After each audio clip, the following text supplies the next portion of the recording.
independence and sovereignty and the existing borders of Ukraine. And I quote, to respect in exchange the independence and sovereignty nuclear and the existing borders of Ukraine. The signatories also reaffirmed their commitment to seek UN Security Council action to provide also reaffirmed their commitment to seek UN Security Council action to provide assistance to Ukraine on Russia should it become a victim of an act of aggression. To expressly confirm the respect of the sovereignty and the Security Council of Ukraine. To expressly confirm the respect of the sovereignty and territorial integrity of Ukraine. It would be wrong to consider the threat of a military attack by Russia against Ukraine as another crisis between Russia and the West. It would be wrong to consider the threat of a military attack by Russia against Ukraine as another crisis between Russia and the West. Whole international security architecture, is a challenge to the European Security UN Charter and to the whole international security architecture, 1975 Helsinki Final Act.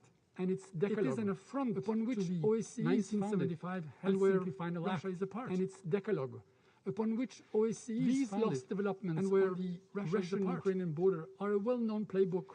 These lost developments on the in Georgia, Ukrainian border are a well-known playbook. And in Ukraine repeatedly since 2014. We have seen them in Georgia, unfortunately, at the cost of thousands of lives since 2014. Unfortunately, Russia has used military violence as a means of achieving its political and geopolitical goals. Russia has used military violence as a means of achieving its political and geopolitical goals. Russia is a big country and has a role to play in European and world geopolitics. Madam President, it can play an important part in making the world a better and a safer geopolitics. It can play an important part in making the world a better and a safer place. The narratives of spheres of influence in Europe are dictating by threats. The geostrategic orientation of spheres of influence in Europe are dictating by threats. The geostrategic orientation of reminiscences of the Cold War are tools of another country of another and should be free to join whichever organization they want. Be it NATO, European Union, should be free to join whichever organization they want. Sovereign countries take decisions by their free will, CSTO, not under the threat of a gun. Sovereign countries take decisions by their free will. What is to gain not under the potential conflict to which everyone anticipates the disastrous consequences? What is to gain in a potential conflict to which everyone anticipates the disastrous consequences? Widespread destruction, severe interrelations, continued loss of thousands of lives, including widespread destruction, repeated relations, continued consequences for Russia itself, including as it has been made no other place clear. Severe consequences knows more about war and its disastrous consequences no other place than this room. Knows more about war and its disastrous consequences and seek other means to address issues, however complex be able to see beyond or seem to be, and seek other means to address issues, however complex should they are or seem to be solved through talks and discussion. Albania believes that finding solutions to negotiations was our primary focus during the OSCE chairmanship in office. Finding solutions to negotiations was our primary focus during the OSCE chairmanship in office. There are several mechanisms to be used for diplomatic efforts. It remains the same now in the Council. Concrete steps towards de-escalation are several mechanisms paving the ground towards diplomatic efforts. In efforts to seek solutions, steps towards de-escalation are needed. Efforts should be made in good faith talks and not be conducted in a climate of escalation rhetoric. Such efforts should be made in good faith and not be conducted in a climate of escalation rhetoric. And we hope that the resumption of the Normandy format meetings last week in Paris was the right step. We all should bear in mind that the crisis in and around Ukraine has a direct impact on the whole Europe. We all should bear in mind that the crisis in and around Ukraine has a direct impact on the whole Europe. Targeted cyber attacks, the instrumentalization of ethnic minorities for political gains, targeted cyber attacks, a growing tendency of genocide denial and glorification of war crimes and war criminals, and a growing tendency of genocide denial and glorification of war crimes and war criminals, destabilization, create tension, and should be treated as a threat to peace and security because destabilization, create tension. This is why we should be treated as a threat to peace and security because they are prevention. And I hope this is why we deem will be part of such genuine importance and to invest in prevention. I thank the representative of Albania and I give the floor to the representative of the United Kingdom. I thank the representative of Albania and I give the floor to the representative of the United Kingdom. And I'm grateful to Undersecretary General De Carlo for her briefing. Thank you, Madam President. And Madam President, to Undersecretary General De Carlo, the first article of the UN Charter defines our purpose here. Madam President, to take collective measures, the first article of the UN Charter and defines our purpose threats to the peace. To take collective measures to the prevention over 100,000 Russian troops are amassed on Ukraine's borders. Today, they are 100,000 Russian troops are amassed on Ukraine's borders. Rocket artillery. They are equipped with tanks, armored vehicles. They are supported by Russian air and maritime long-range strike capabilities. They are supported by Russian air and maritime long-range strike capabilities. This is the largest military build-up in Europe. This is not a routine deployment. This is the largest military build-up in Europe. The scale of the Russian forces assembled on three sides of Ukraine is deeply destabilizing. In the best case scenario, the scale of the Russian forces assembled on three sides of Ukraine preparation for a military invasion of a sovereign country. In the worst case, it is preparation Madam for President, a military invasion. In 2008, Russia told this council that it was sending peacekeepers into Georgia. Madam President, in 2008, in reality, Russia told this council invading and it was sending peacekeepers into Georgia. Country.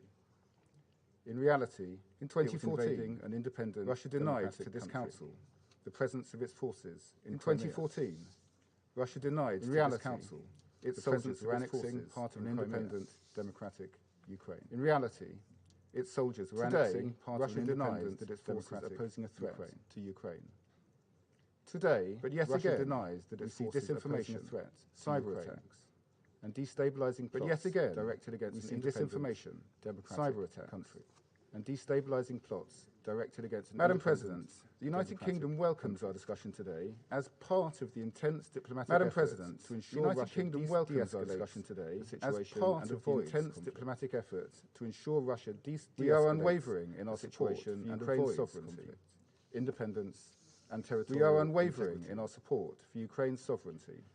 At the same time, we have sought dialogue with Russia through the OSCE, the NATO-Russia Council. At the same time, we have sought dialogue with Russia through the OSCE, the NATO-Russia Council. We are ready to address mutual security concerns of the Russian government based on existing European security structures. We are ready to address mutual security concerns based on existing European security structures that Russia should address our concerns. This includes our expectation we are committed that Russia to a constructive dialogue if Russia is genuine about finding a diplomatic solution. We are committed to a constructive dialogue if Russia is genuine. This Council has a vital interest in this diplomatic effort. Because let's be clear, this Council has a vital interest in this diplomatic effort. Any Russian invasion or act of aggression against Ukraine is not a regional issue. Would be a gross breach of international law. Any Russian invasion and Russia's aggression against Ukraine under the Charter would be a gross breach of international law, conflict, and Russia's result in terrible bloodshed under the Charter and destabilize the entire international community. Conflict would result in terrible bloodshed. There should be no doubt about how costly such a miscalculation would be for Russia. Or there should be no doubt about how costly such a miscalculation would be for Russia, whose only provocation is or how devastating it would be for the people of Ukraine, whose only provocation is to want a democratic future for their civilians caught in the crossfire. There would be no winners, only victims. Families civilians caught in the crossfire, fallen soldiers, or forced to flee. So, Madam President, we urge Russia to make clear in this Council on both sides that it will abide by its obligations. Madam President, we urge Russia to make clear in this Council that it has no plans, that it will abide by its obligations under the Charter, that it will refrain, that it has no plans or use of force against its neighbour, that it will refrain, that it will not further undermine Ukraine's sovereignty against its neighbour or territorial integrity, by military or any other means, undermine Ukraine's sovereignty or territorial integrity, by military or any other means. I thank the representative of the United Kingdom. I give the floor to the representative of France. I thank the representative of the United Kingdom. I give the floor to the representative of France. The situation at Ukraine's borders is a source of deep concern for France. At Ukraine's borders is the build-up of considerable military capacities along the border of a neighbouring sovereign state. Considerable military capacities along the border of a neighbouring sovereign legitimate state questions represents threatening conduct. Russia's intentions. It raises legitimate questions since this country has already infringed the territorial integrity of Ukraine in the past. This country has already infringed the territorial integrity of Ukraine in the past. Full support for the independence, sovereignty, and territorial integrity of Ukraine. The independence, sovereignty, internationally and territorial integrity of Ukraine. France calls on Russia to engage in de-escalating the situation, to abide by international law, to engage and to participate constructively in dialogue within the framework of established and to participate constructively in dialogue within the framework of established international mechanisms. The priority is to work together towards a swift de-escalation. President Macron is to work together efforts in that regard over the last few days. During his trip to Berlin, has made efforts in that regard over the last few days with President during Putin. His trip to Berlin, and this then Security Council telephone call should also be in line with this objective. This Security Council meeting should also be in line with this objective within the different existing frameworks, and we hope that Europeans will be fully involved. Different existing in the context of the Normandy format that brings together Germany, France, Russia, and Ukraine. The Normandy format that brings together the 26th January meeting in Paris. An agreement enabled at the 26th of January meeting in Paris, an agreement compliance with the ceasefire and the implementation of the Minsk agreement. The unconditional compliance with the ceasefire and the implementation of the Minsk agreement. Next meeting planned to be held in short order in Berlin. In this direction at the next meeting planned to be held in short order in Berlin, in which it takes place, must observe the fundamental principles of the venue in which it takes place. Must observe the fundamental principles underpinning European security in the founding documents as established of the OSCE, the Charter of the United Nations, including the Helsinki Final Act and the Charter of Paris, the OSCE. These principles, the Helsinki Final Act and the Charter of Paris, sovereign equality and the territorial integrity of states, the inviolability of borders. Equality and the territorial integrity of states, the inviolability of the threat or the use of force, and the freedom of states to either choose the threat or the use their own security measures. The freedom of states to either choose or change their own security measures. Any revision nor reinterpretation. Neither negotiable nor subject to spheres of influence. Revision nor reinterpretation in the 21st century. Notions of spheres of influence. If Russia does not choose the path in the 21st century and respect for international law, if Russia does not will be robust and united and respect any fresh infringement of the sovereignty and territorial integrity of Ukraine, any fresh infringement of massive sovereignty and territorial integrity of Ukraine, Europeans by Russia will have coordinated restrictive measures and stand ready together with their partners to react. Working on coordinated restrictive measures and stand ready together with their partners to react. Chosen, the European Union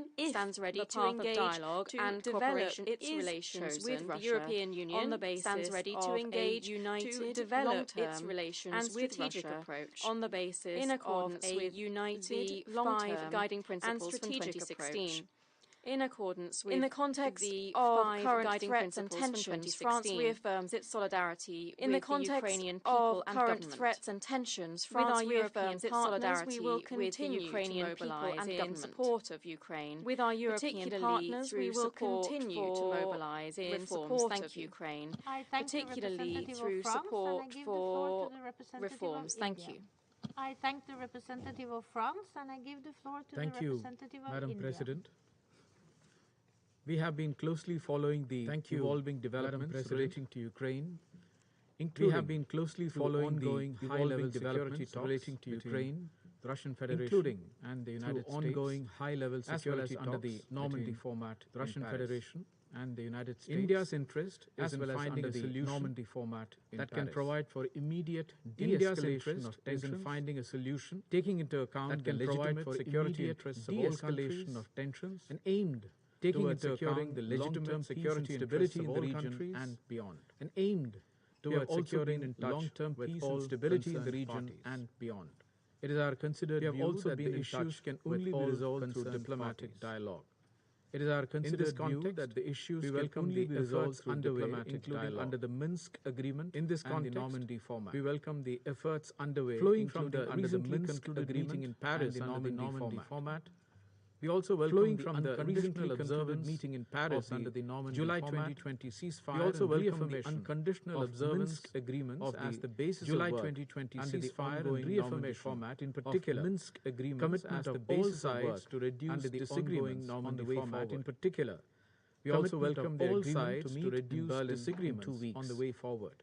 We urge all parties welcome the agreement to meet in Berlin through all diplomatic channels. We urge all parties to continue the implementation of the Minsk through all diplomatic channels, quiet and constructive towards the full implementation of the Minsk package. Any steps that increased tension quiet and constructive avoided by all sides in the larger interest of securing international peace and security. That increased tension may best be avoided by all sides in the larger interest of securing international peace and security. And study in different parts of Ukraine, more than 20,000 Indian students and nationals. The well-being of Indian nationals study in different parts of Ukraine, including in its border areas. Madam President, I reiterate our call. The well-being of Indian resolution is a priority by sincere and sustained. Madam President, I reiterate our call to ensure the concerns of all sides are resolved through constructive dialogue.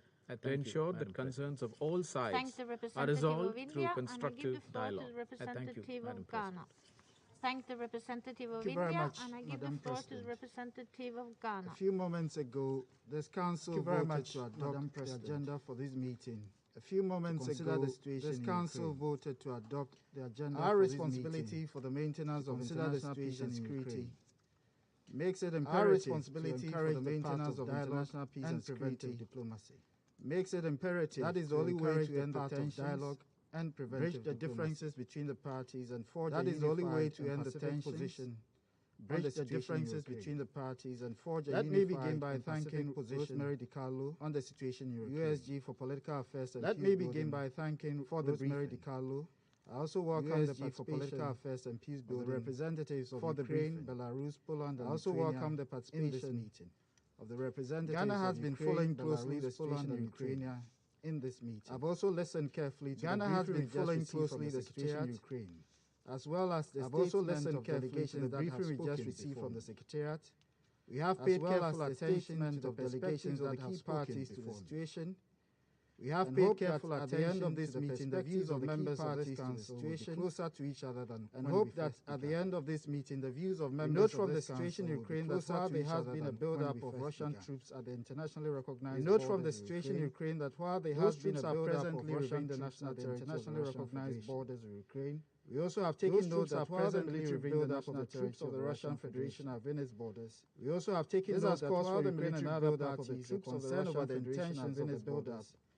And this has caused for Ukraine and other parties a concern over the intentions of the build-up. We therefore welcome the ongoing dialogue between the Russian Federation and the United States to address primary. We therefore welcome the ongoing dialogue between that have implications on the situation in Ukraine, as well as the recent face-to-face dialogue that have implications on the situation in Ukraine, as well as the recent face-to-face dialogue between after several months of no contact and Ukraine to enhance trust and remove possibilities of an accident. After several months of no contact.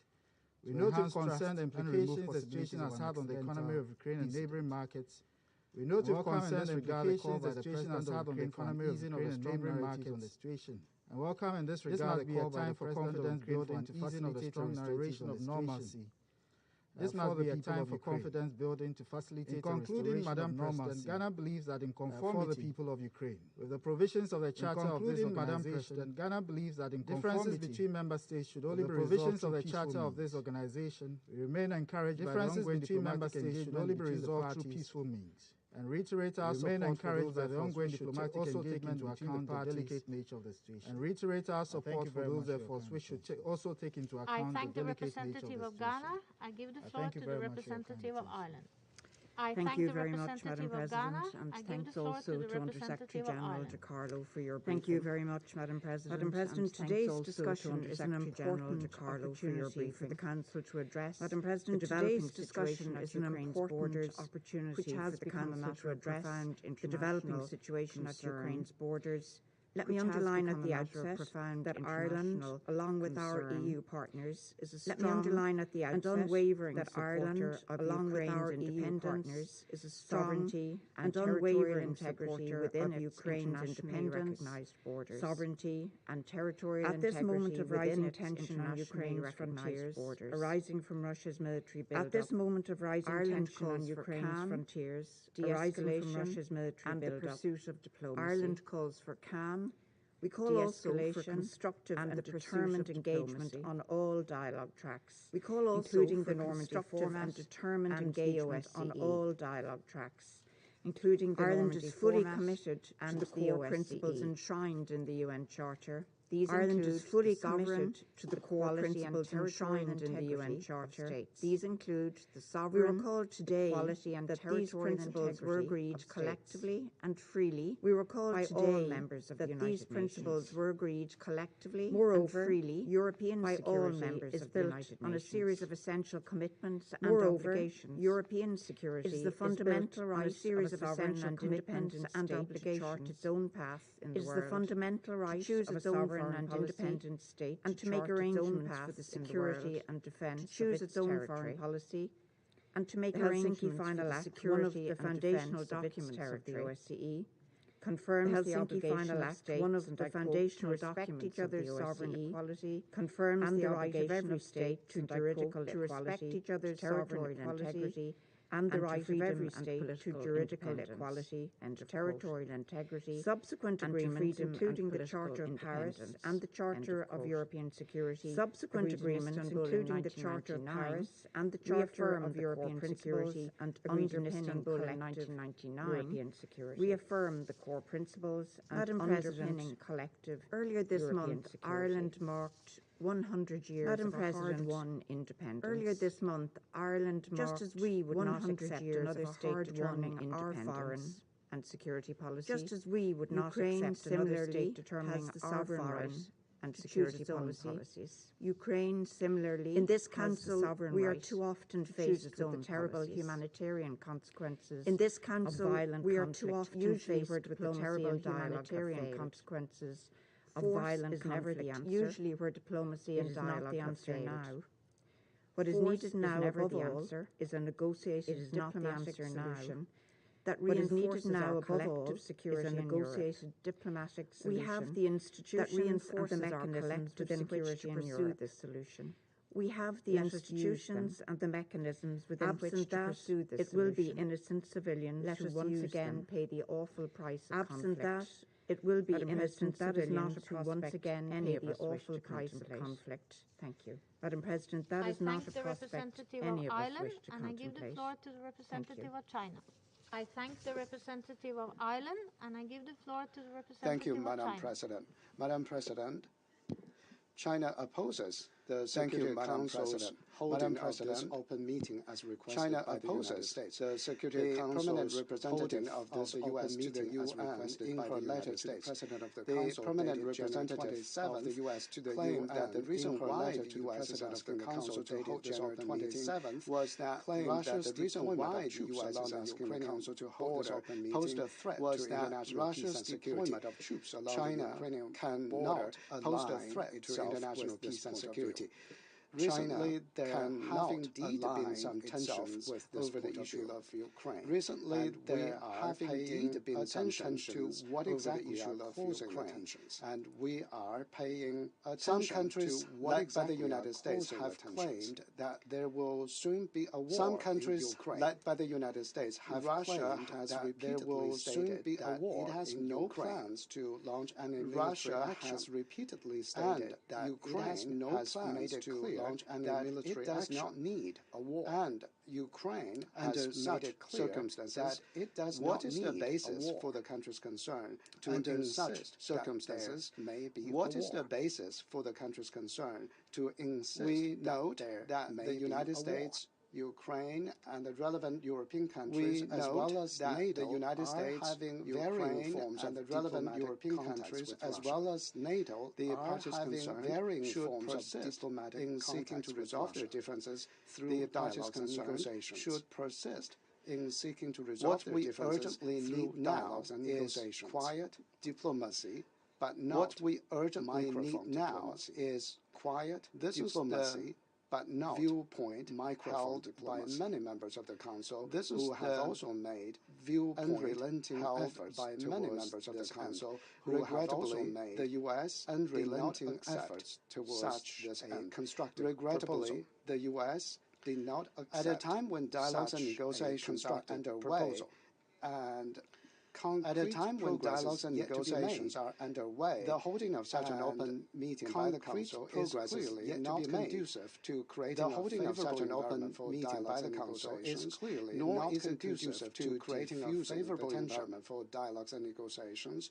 China once again calls on all parties concerned to remain calm, not to do anything to cause aggravate tension to remain calm, not to do anything to aggravate tension or hype up the crisis, properly resolve their differences through consultations on an equal footing on the basis of fully taking into account each other's consultations on an equal footing and on the basis of mutual fully taking into account each other's legitimate security concerns. China's position on the basis of mutual respect. Ukraine is consistent. Madam President, to solve this issue, China's still need to return to the origin of implementing the new Minsk agreement. We still need to return to the origin endorsed by the Security Council in its Resolution 2202. This agreement endorsed by the Security Council in its Resolution 2202 foundational is a political document recognized by all parties and should really be effectively implemented, recognized by all parties. China supports all efforts in line with the effectively implemented of this agreement. China supports all efforts in line with will show directional spirit of this agreement to implement that all parties concerned will show resolve their differences arising from the implementation of the agreement through consultation, resolve their differences arising from the implementation of the agreement through consultation, and promote the expansion of NATO is a problem difficult to circumvent in handling the current tension. The expansion of NATO is a problem difficult to circumvent in handling the current NATO expansion. NATO epitomizes the product of the Cold War. We believe NATO expansion that the security of one country cannot be achieved at the expense of the security of other countries. The security of one country cannot be achieved at the expense of the security of other countries, or even expanding military regional security. Today, in the 21st century, all parties should expanding military abandon the Cold War today in the 21st century, come up with all parties should effective and sustainable the Cold European security mechanism come up with a balanced, effective, and sustainable legitimate European security mechanism through negotiations and Russia's legitimate security concerns. Thank you, Madam President. Heeded I thank the representative of China, and I give the floor thank to you, the Madam representative President. of the Russian Federation. I thank the representative of China, Thank and I you, give Madam the floor President. to the representative We of would the like to Russian thank Federation. Ms. DiCarlo for her briefing.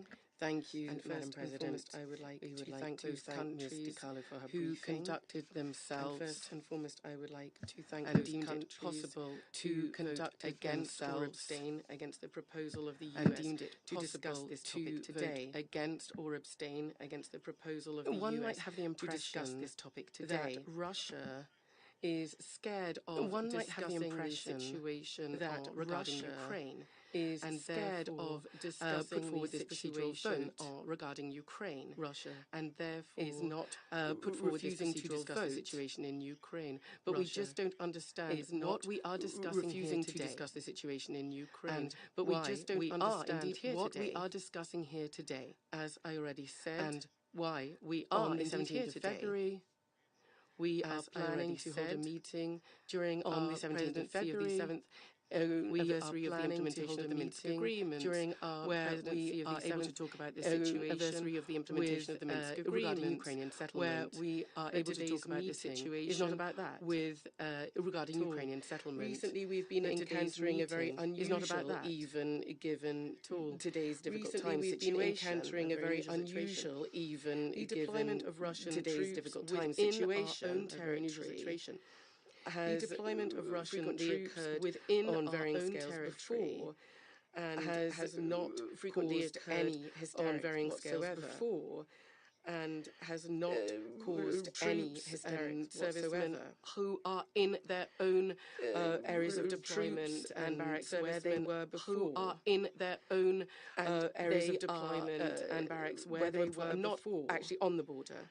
And they are where there were deployment of actually Russian on the border troops in our own territory is getting our Western and of Russian US colleagues in our own territory is getting our Western and US colleagues, and even an act of aggression, to say that there's going to be a planned military action. The USPR and said even if that act of aggression has already taken place. I very carefully listened to her statement. Said as if that act of aggression has already taken place. I very carefully listened to her statement. Military action of Russia against Ukraine that they're all assuring us is going to take place in military action of Russia against Ukraine that they're all assuring us is going to take place. There, however, is no proof confirming such a serious accusation whatsoever. There, however, is no proof confirming such a serious people from whipping up hysteria to such an extent that an actual economic impact is already being felt by our Ukrainian neighbours. That an actual economic impact is already being felt by our Ukrainian de-escalation. However, first and foremost, they themselves are whipping up tensions and rhetoric and are provoking escalation. They themselves are whipping up tensions and rhetoric and are provoking escalation. Threat of war is provocative in and of itself. The discussions about a threat of war is provocative in and of itself. It's to happen. You're waiting for it to happen, almost as if calling for this to make your words become a reality. Waiting for it to happen, as if is despite the fact that your words become a reality. Rejecting these allegations. This is despite the fact that constantly no threat of a planned invasion into Ukraine, and from this is despite the fact that no any Russian of a planned invasion into Ukraine over all from of this the lips of any Russian politician or public figure over all of this period rejecting such plans. No such threat has been made. I rather we're going to do this right now. Categorically rejecting such plans. Everybody who claims the opposite is we're going to do this right now. Everybody who claims the opposite is misleading you, who provoked and supported the 2014 bloody anti-constitutional coup, provoked and supported the Kiev nationalist radicals, bloody anti-constitutional and pure fascists, bringing to power in Kiev nationalist radicals, Russophobes, and if they'd not done this, then we to date would be living in a spirit of good neighbourly relations and mutual if they'd not done this, then we to date would be living in a spirit of good neighbourly relations and mutual cooperation. However, some in the West just what's happening today is yet another attempt to drive a wedge between Russia and Ukraine. What's happening today is yet another attempt to drive a wedge between Russia and Ukraine. Games are, as colleagues have been suffering for some 7 years now. Political, the Ukrainian games are, as colleagues have been suffering for some 7 years now. They're cultivated with Russophobia and radical being brainwashed, and leading to the belief that for Ukraine to have a bright future, it mustn't leading to establish relations with its neighbours. For Ukraine to have a bright future, strive to join the EU and NATO. Establish relations with its neighbours. They are rather at any Russian, which is a native language in NATO. Significant, if not the majority, of Russian in Ukraine, which is a native language, causing a significant, if not the majority, of people in Ukraine. They are causing an orthodox split. They are making heroes out of those people who fought on the side of Hitler, who destroyed. They are making heroes out of those people who fought on the side of Hitler. The interest of the Ukrainian people in this destructive game is something that our Western colleagues are not taking into consideration. In this destructive game is something that our Western colleagues are not taking into consideration. Coexistence aim is to prevent the natural brotherly people of our two peoples and countries, brotherly peoples, which would destroy their plans, peoples and Russia, countries, rather, and would which would destroy their plans to weaken Russia. And would there's nothing create that we're seeing that's new here in the same spirit of divide and conquer. There's nothing that we're seeing that's new here in the same spirit of divide and conquer. This same spirit was characteristic for divide and Western powers, or Western states rather. This same spirit was characteristic for. It's also noteworthy that our American colleagues artificially are getting involved in the sham tension that they themselves created on the Russian-Ukrainian border. Getting involved in the sham tension that they themselves created on the Russian-Ukrainian border, pushed forward by ourselves to ensure there was for Russia legally binding process pushed forward by ourselves to ensure they deliberately for Russia the impression that Moscow apparently is specifically or they deliberately creating the impression that Moscow means apparently is specifically on purpose stirring up tension. If you look at means that it can be for the negotiation process. You'll see US and NATO. That if you look at considerations are fundamentally untrue. That the situation, in fact, considerations are fundamentally untrue. Trying on the wave the situation, in fact, is completely the opposite. Our Western colleagues are trying to boil on the wave of dialogue solely down this way, so-called settlement of the situation on the border with dialogue solely down to so-called settlement of the situation on the border with Ukraine. The non-accession of Ukraine to NATO, a much broader, the non-deployment in its territory of foreign troops of Ukraine to all NATO. All of this is just one part of the deployment in its territory of foreign troops. Could fundamentally improve the military political situation in Europe and for the world as a whole. Could fundamentally improve the military political situation in Europe and for the world as a whole.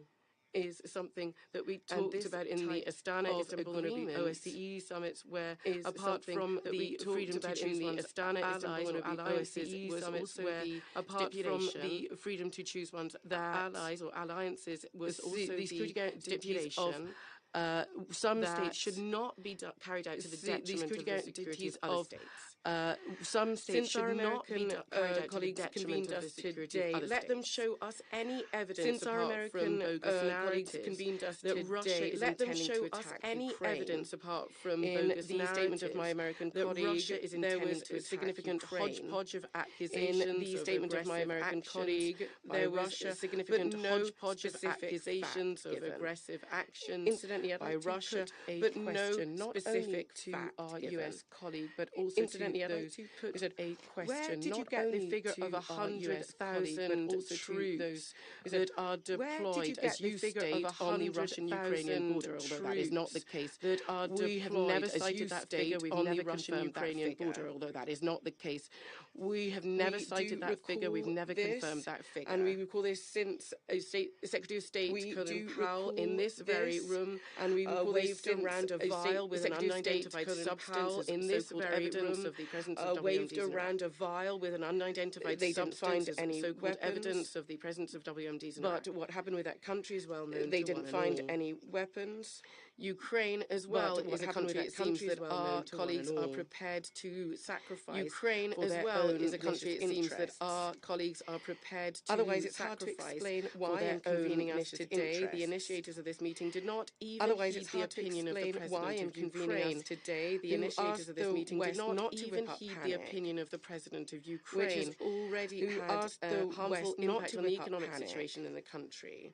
Which has already it's difficult to explain why our colleagues from the US and a number of other countries are actively otherwise it's difficult to explain why our colleagues from the US and a number of other countries are actively talk about this with great pride, full of weapons and ammunition. The weapons that it would readily about this with great civilians in the east of its own country. The weapons that and all this is being done in violation of the Minsk agreements approved by the UN Security Council, and all this is being done in violation of the Minsk agreements approved by the UN of the internal Ukrainian conflict basis for a peaceful settlement of the internal Ukrainian conflict. Incidentally, 14,000 people have died in the conflict. I would recommend that she reads the report of the Special Monitoring Mission of the OSCE. In the conflict, I would recommend that she reads the report of the Special Monitoring Mission of the OSCE. How many people died on each side out of these 14,000? Most of these people are civilians. How many people died on each side who died from shelling from the Ukrainian civilians in Donbass who died from shelling from the Ukrainian armed forces? US regarding the convening of this meeting is particularly hypocritical. US because it was the Americans who hold the record particularly hypocritical presences outside because it was the Americans who hold the record advisors and weapons including nuclear weapons are frequently deployed. Troops, advisors and weapons including nuclear weapons are frequently deployed of the US of thousands of hundreds of thousands of civilians and countries about the fact that the military places where they were killed hundreds of thousands of civilians consistently including over recent years places where they were against other states without the authorization consistently, including over recent years, has used force against other states without the authorization of the UN Security Council. Threats in their arsenal implementing it measures like the ruling of some kind of Supreme Court that they want to impose it seems to be like the ruling of some kind of Supreme Court that they want to impose this upon enemy. Many countries of the UN have been subject to aggression or attacks by many countries of the UN. Have 191 aggression or attacks by the Security Council. You have seen American troops deployed 191 countries of the Security Council. There is data available on the internet. American troops deployed that. There is data available on the internet stating that in more than 80 countries of the world, 750 US overall number are in more than 80 countries of the world of the US overall number. This is 175,000 of troops deployed abroad. Of US troops, this is 175,000 troops deployed abroad. And more than 60,000 troops are deployed in Europe. 175,000. The volume of the US military budget. More than 60,000 troops are deployed in Europe. The volume of the US military budget $700 million rather. 77. So Russia's budget was 12 times lower. So these examples are Russia's budget was 12 times lower. So these examples are pose a specific threat to international peace and security. To settle the crisis regarding Ukraine, we as regards the calls to settle the crisis regarding Ukraine just has one dimension. It's domestic Ukrainian. Clapping for the crisis, but changing the situation, improving it, one dimension. It's domestic Ukrainian. Kiev. Implementing the changing the situation, improving it can only be done that stipulate primarily direct dialogue already mentioned Minsk agreements. There is no other option if primarily Western partners direct dialogue push Kiev to sabotage there is no other option if our Western partners that Ukraine to sabotage the Minsk agreements. That they're willingly wanting to, they're willingly using, they're willingly doing. Then that they're willingly wanting to, they're willingly using, they're willingly doing Ukraine. Then not because somebody has destroyed the absolute worst way for Ukraine, and not because somebody has destroyed it. And but Russia has absolutely nothing to do with this. We don't have destroyed itself. Shift the blame onto somebody else. Has absolutely nothing to do with this. We are going instead to talk about all of this in detail on the 17th of February. And during we are going instead to talk about all of this in detail on the 17th of February during the long-planned annual UN Security Council meeting on the implementation of Resolution 2202. I give the floor to the representative of Gabon. I thank the representative of the Russian Federation. Madam President. I give the floor to the representative of Gabon. The Undersecretary General. Thank you, Madam President. For her briefing. To thank the Undersecretary General. My country is following closely the prevailing situation at the borders of Ukraine and Russia.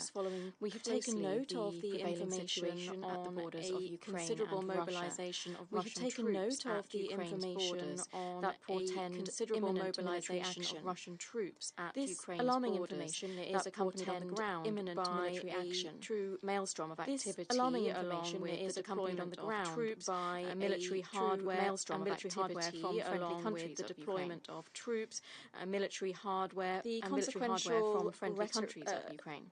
Rhetorical escalation and acute tension are polarizing important diplomatic activity conducted through various initiatives, including the Normandy diplomatic activity Normandy format through various initiatives, in the framework of the implementation of the Minsk agreement. In the Normandy format.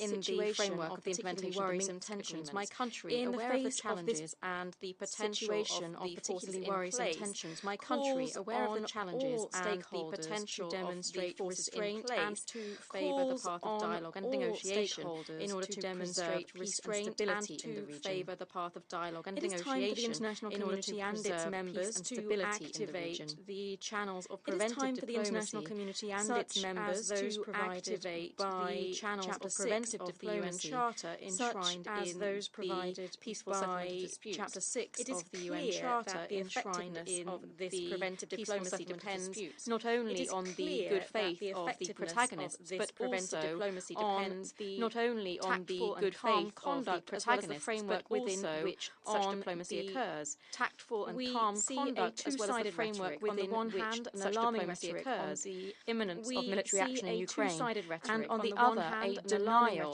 from the other side imminence of military action in Ukraine, and on the other, a denial from the other side. These intensify the fragmentation of this Council, just as the people of the world are commensurate with the havoc wrought by wars and crises that are bringing bloodshed to several regions of the planet. The strength of this Council and crises that are bringing bloodshed to several regions of the planet. Not fragmentation that make this Council worthy of its mandate, working for peoples of the world. And not fragmentation that make this Council worthy of its mandate, working for peoples of the world. Is capable of bringing calm to the borders of Ukraine. Practical and efficient forms is capable of bringing calm to the borders of Ukraine. The appeal made last Friday by the Ukrainian president, asking for parties to exercise restraint and to refrain from the Ukrainian president. Thank you very much, Madam President. Asking for parties to exercise restraint and to refrain from whipping up panic. Thank you very much, Madam President. I thank the representative Thank you very much, of Gabon, Madam President. and I give the floor Let to the me also representative of Brazil. thank USG Rosemary DiCarlo. Thank you very much, Madam President. Let me also thank USG Rosemary DiCarlo this morning for the briefing has geopolitical tensions and threats to international peace and security.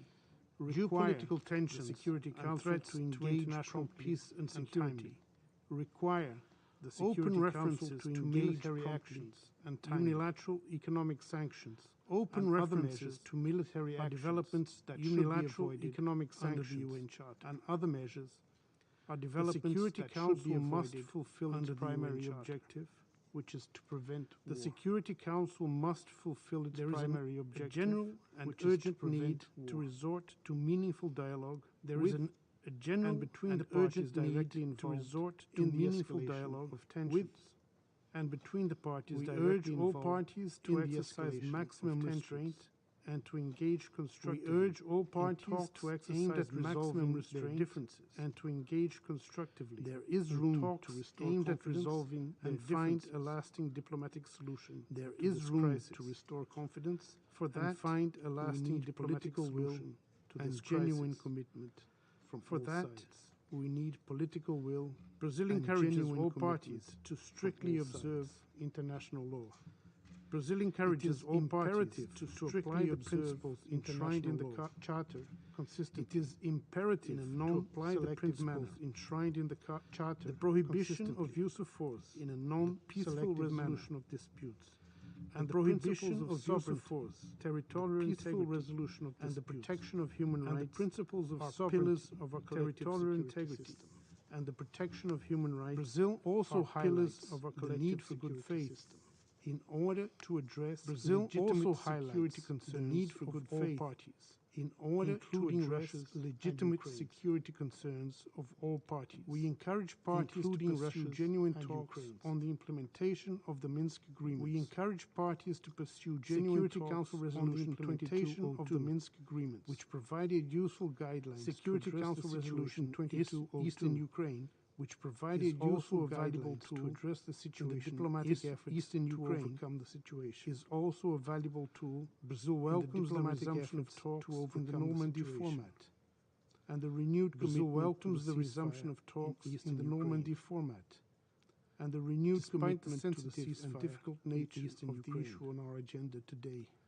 Despite the sensitive and difficult nature of the issue on our agenda today, it has been encouraging. I would like to conclude with a note over the past few days. It has been encouraging that there is no military solution over the past few days situation.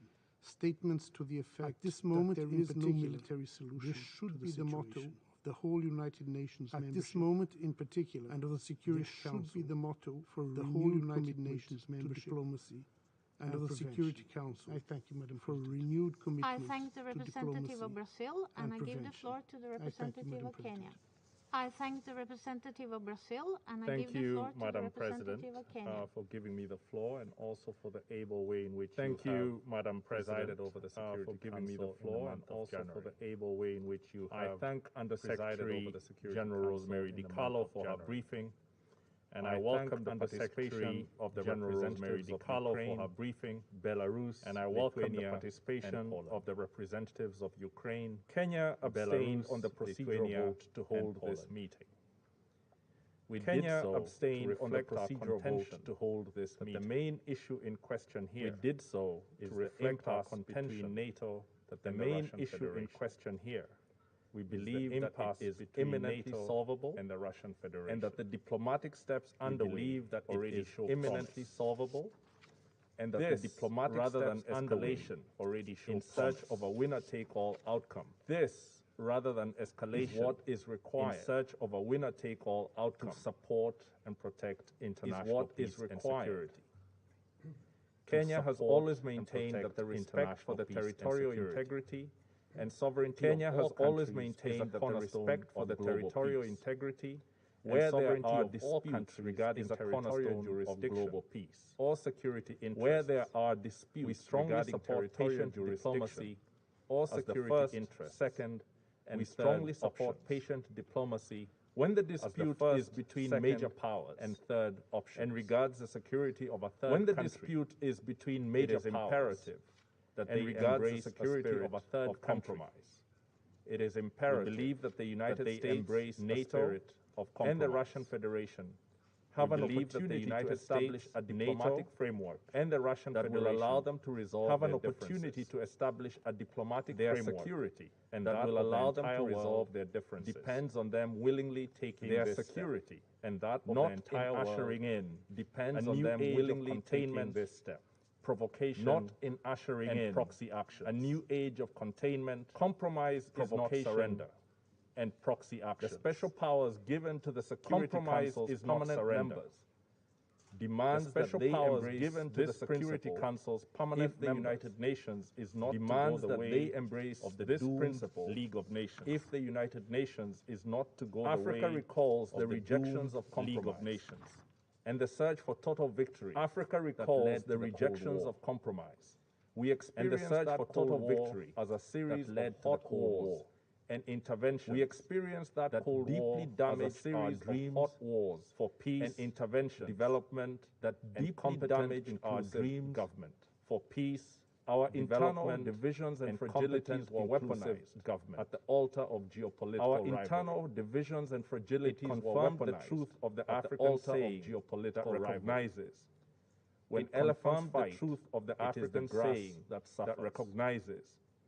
When elephants Madam President, it is the grass. Given that the majority of the conflict situations the Security Council deals with are in Africa. Given that the majority of the conflict we do not want them to serve as the Security Council deals with are in Africa. We do not want them to serve as surrogates, have a direct stake in de-escalation. We in Africa, therefore, in diplomacy, have a direct stake in de-escalation. We have serious challenges to solve together. In diplomacy. Rarely has the world more urgently needed challenges to a United Nations that can deliver. Rarely has the world more urgently needed, Madam President, a United Nations that Kenya can deliver. Believes that there is still plenty of opportunity.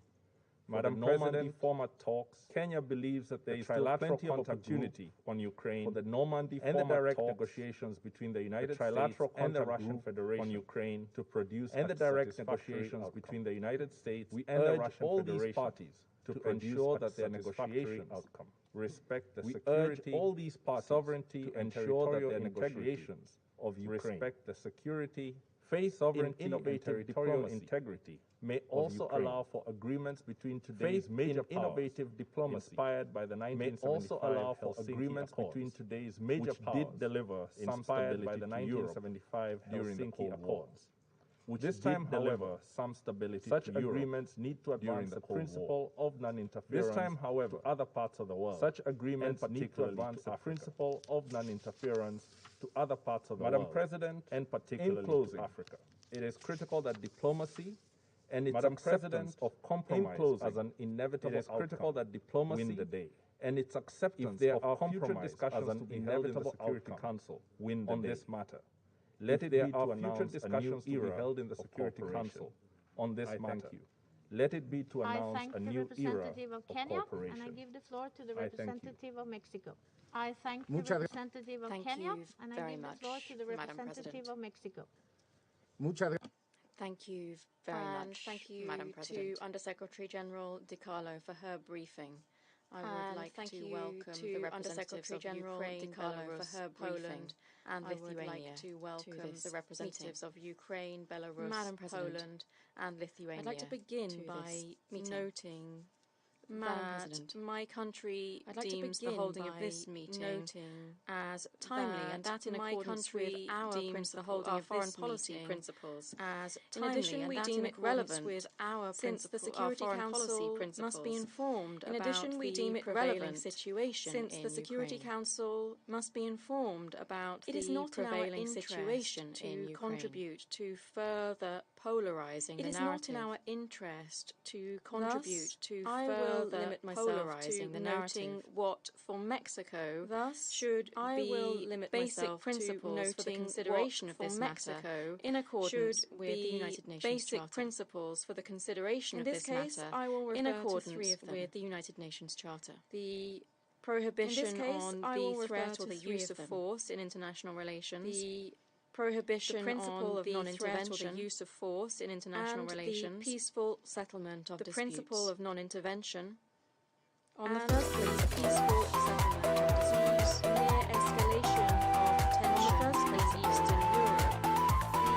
near escalation of tension in Eastern Europe, represents a potential threat to international peace and security, represents a potential threat. It falls within the purview of this Council and security, pursuant to Article 39 of the Charter. It falls within the purview of this Council for this very reason, pursuant to Article 39 of the Charter. In light of the prevailing mistrust, for this very reason, it's important to try to avoid any type of action of the prevailing that might be considered as hostile to avoid any by type of action that might be considered as hostile by any of the parties.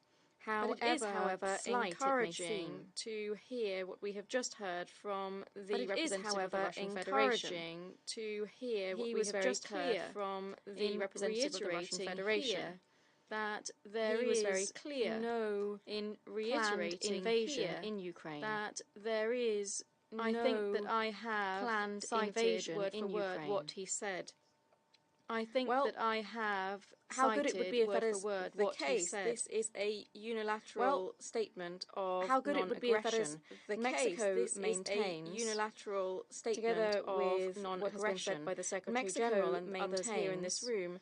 That there is no military solution by the Secretary General and others here in this room. That there is no military solution diplomacy in this issue, and dialogue should be followed as means to achieving an easing of dialogue should be followed to that end various means to achieving the easing of conversations in Geneva, and there are to that end various channels, and the Normandy conversations in Geneva.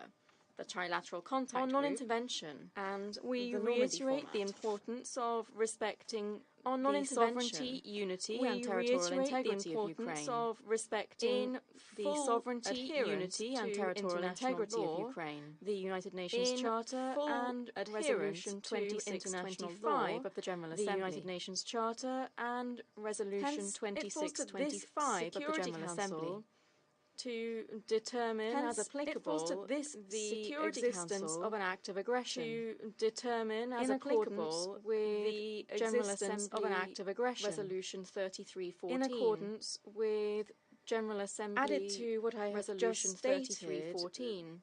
This principle is further bolstered, added to what I have just by the principle of the peaceful settlement of disputes. This principle is further bolstered, bolstered by the principle of the peaceful settlement of disputes by peaceful means. States have the duty in international law to settle their disputes by peaceful means. Mexico has upheld in international law and will continue to uphold diplomacy has uphold and will continue to uphold diplomacy above force. For this particular case remain open. And they have not been exhausted.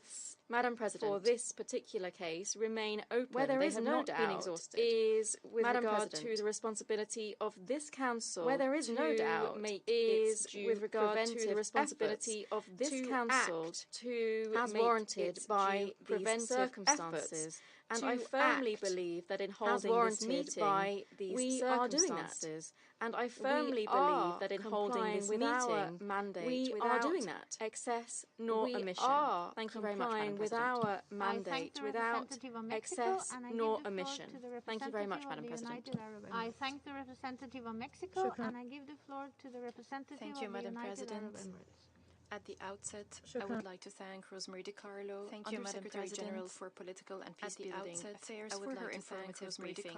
Madam Secretary General for Political and Peacebuilding recent developments in the context of our discussion today. The UAE is closely monitoring recent developments. In the context of our discussion today, the UAE firmly believes that the dispute in Europe requires various countries in the region to engage in a serious dialogue based on the values of stability, coexistence, and peace. To engage in a serious dialogue based on the values of stability, coexistence, and a negotiated solution to this issue through the available mechanisms, and with the support of reaching a negotiated solution to this issue through the available mechanisms, and with the support of regional organizations of the chair of the Organization for Security and Cooperation in Europe that aims to initiate a substantive dialogue on the Organization for Security and Cooperation in Europe that aims to initiate a substantive dialogue on European concerns of its members. We also welcome the security concerns of Zelensky's appeal for calm. We also welcome President Volodymyr Zelensky's appeal to further build confidence in the region. And we hope to build on it. Second, to further build confidence in the region. Welcomes the announcement made in the Normandy format meeting on the 26th of January, in which the Russian Federation made in the Normandy format meeting on the 26th of January, in which the Russian Federation and the unconditional ceasefire in eastern Ukraine. Their intention to implement we are counting on the various initiatives currently underway to allow for dialogue. We are counting between the United States currently underway to allow for dialogue, existing diplomatic efforts must be supported and the Russian Federation, and given space to achieve the desired diplomatic efforts must be supported, and given space to achieve the UAE also stresses the importance of maintaining security and stability, as well as the central importance of maintaining security and stability, and the need to adhere to them and ensure their implementation. This will contribute to reaching a comprehensive regional understanding and ensure their implementation. This will contribute to reaching a countries and addresses all their legitimate concerns. That maintains the security and stability of the concerned countries and addresses all their legitimate negative impact on civilians and exacerbate the fragile humanitarian situation in eastern civilians and exacerbate the fragile humanitarian situation considering the humanitarian needs of civilians and of preventing the deterioration of the humanitarian needs of civilians and of preventing the deterioration of the humanitarian international law is essential to ensure that the situation and adherence to international law is essential. We also stress the importance of the principles of sovereignty, territorial integrity, and good we also stress the importance which are indispensable for the maintenance of territorial integrity and good finally, Madam President, which are indispensable for the maintenance of international peace and security. Of constructive dialogue to resolve the UAE reiterates the importance of constructive dialogue to resolve the body responsible for maintaining international peace and security is essential to provide a diplomatic platform that enables states to present and resolve their differences peacefully. To provide a diplomatic platform that enables states to present and resolve their differences peacefully. Thank you. I shall now make a statement in my capacity as the United Arab Emirates. Let me start by expressing Norway's strong support for Ukraine's sovereignty and territorial integrity. Let me start by expressing Norway's strong support for Ukraine's sovereignty and territorial integrity and its nationally recognized borders. This includes the Crimean about the Russian large-scale military build-up near the Ukraine's border. Norway is deeply concerned about the Russian large-scale military build-up near the Ukraine's border and can have devastating humanitarian consequences. This is unprovoked and unjustified. Through its harsh statement and unrealistic devastating humanitarian consequences, the security architecture in all of Europe and unrealistic demands. Therefore, not only affects the region, but security architecture in all of Europe. The crisis therefore not only affects the region, but represents a clear threat to international peace and security. I would like to underline that the alliance is defensive and voluntary. Increasing tensions. We do not seek I would like to underline that the alliance is defensive and not compromise on the principles on which the security in Europe rests. At the same time, we cannot and will not compromise on the principles on which the security in Europe rests. The European security order based on international law and national sovereignty. Norway supports the European security order based on international law and national sovereignty. Every country has the right to freely choose to be replaced by swears of influence. We call on Russia to de-escalate and to engage constructively in dialogue through the established international mechanisms. We call on Russia to de-escalate and to engage constructively in dialogue through the established international mechanisms international frameworks for the sustainable and peaceful resolution of conflicts in the international frameworks for the sustainable Russia has itself repeatedly invoked in many other council discussions the principles of respect for Russia has itself repeatedly invoked in many other council discussions the principles of respect for sovereignty and territorial integrity.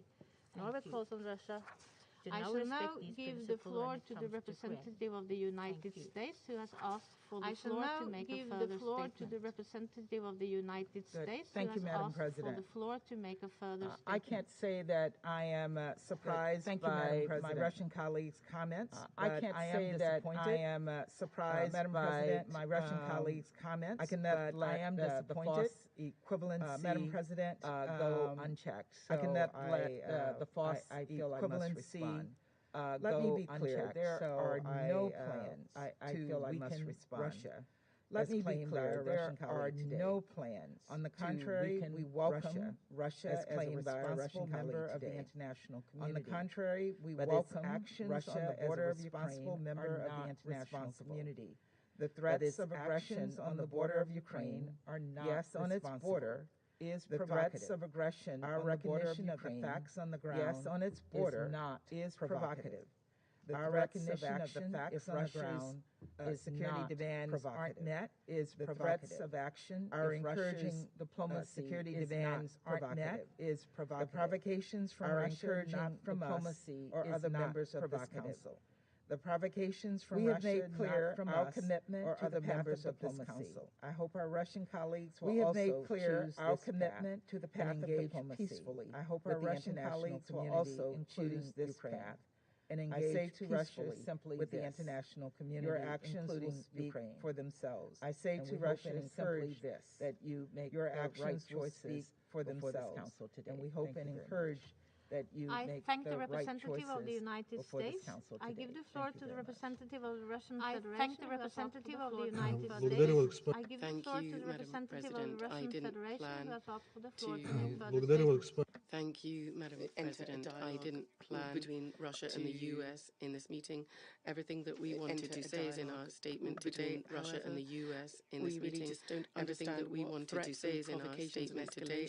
By Russia, we really just don't understand about threats and provocations and escalation by Russia is being talked about this in your statement. Okay, fine. But I want to say that when I heard the statement of the US this in your statement, didn't hear. But I want to say that when I heard the statement of the US to the Minsk agreement. Or any 2202 Security Council resolution, and that is very indicative, incidentally. Or 2202 Security Council resolution, that we need to use when we're talking about Ukrainian crisis, incidentally. So this is looking at this from a completely different angle. About Ukraine and ultimately, Madam President, I would like to apologise looking at this from a completely different angle. And ultimately, Madam President, I would like to apologise to the members of the Council, and I don't change the situation. I really, just before our presidency, change the situation. The Security Council has to meet with the Secretary General, so I'm going to have to leave. Of the so I can't change the general situation because of the SG's timetable, so I'm going to have to leave. I do apologise. So I can't change this situation because of the SG's timetable, so I'm going to have to leave. I do apologise. Thank you. I wish now then to again remind all speakers to limit their statement to no more than 5 minutes in order to enable the Council to carry out this work expeditiously. No more than 5 minutes in order to enable the Council to carry out this work expeditiously. Well, thank you, Madam President. I now give the floor to the representative of Ukraine. Apologize that I may not be. Well, thank you, Madam President. I would like immediately to, especially given the length of the Russian intervention. Within the 5 minutes, I would like to express my gratitude to the Norwegian presidency for calling. I would like to express my gratitude to the Norwegian presidency of the need of which I spoke this briefing exactly a fortnight ago. With Her Excellency Foreign Minister of Norway exactly a fortnight ago meeting here in New York. With Her Excellency Foreign Minister of Norway, I express our thanks to the U.S., who has a member I express our thanks to the U.S. in close coordination with Ukraine, member of the Security Council, requested in close coordination with Ukraine, and of course, I express our appreciation of the presentation by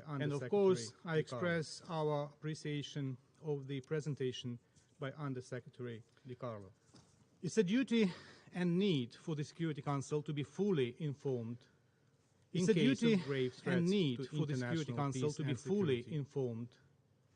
what is going on along the border with Ukraine, where the Russian Federation continues what is going on along the border with Ukraine, where the Russian Federation continues its military buildup. It is important that Ukraine's vote is heard today in the Security Council. It is important that and is not lost in translation today in the Security Council. When the position of my country has been delivered by a foreign ambassador in the Russian language. When the position of my country has been delivered by a foreign ambassador in the Russian language, Vasily Alexeyevich, to tell him, I would ask that my leadership speaks its language, to tell him, has its own ambassadors, that my leadership speaks its language, has its own ambassadors to interpret the words of Ukrainian officials in a foreign language. There is no need to interpret the words of Ukrainian officials the way in a foreign language.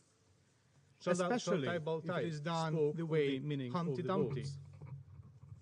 Even if Lewis Carroll spoke appears to be a favorite writer of the appears to be a favorite writer of against the backdrop of unprecedented sequence of high-level diplomatic contacts. Against the backdrop in the past few weeks, unprecedented sequence of high-level diplomatic contacts is required in the past few weeks. A serious talk in the Security Council to each other's positions more than ever and concerns. To present as well as to outline for the other's positions and concerns.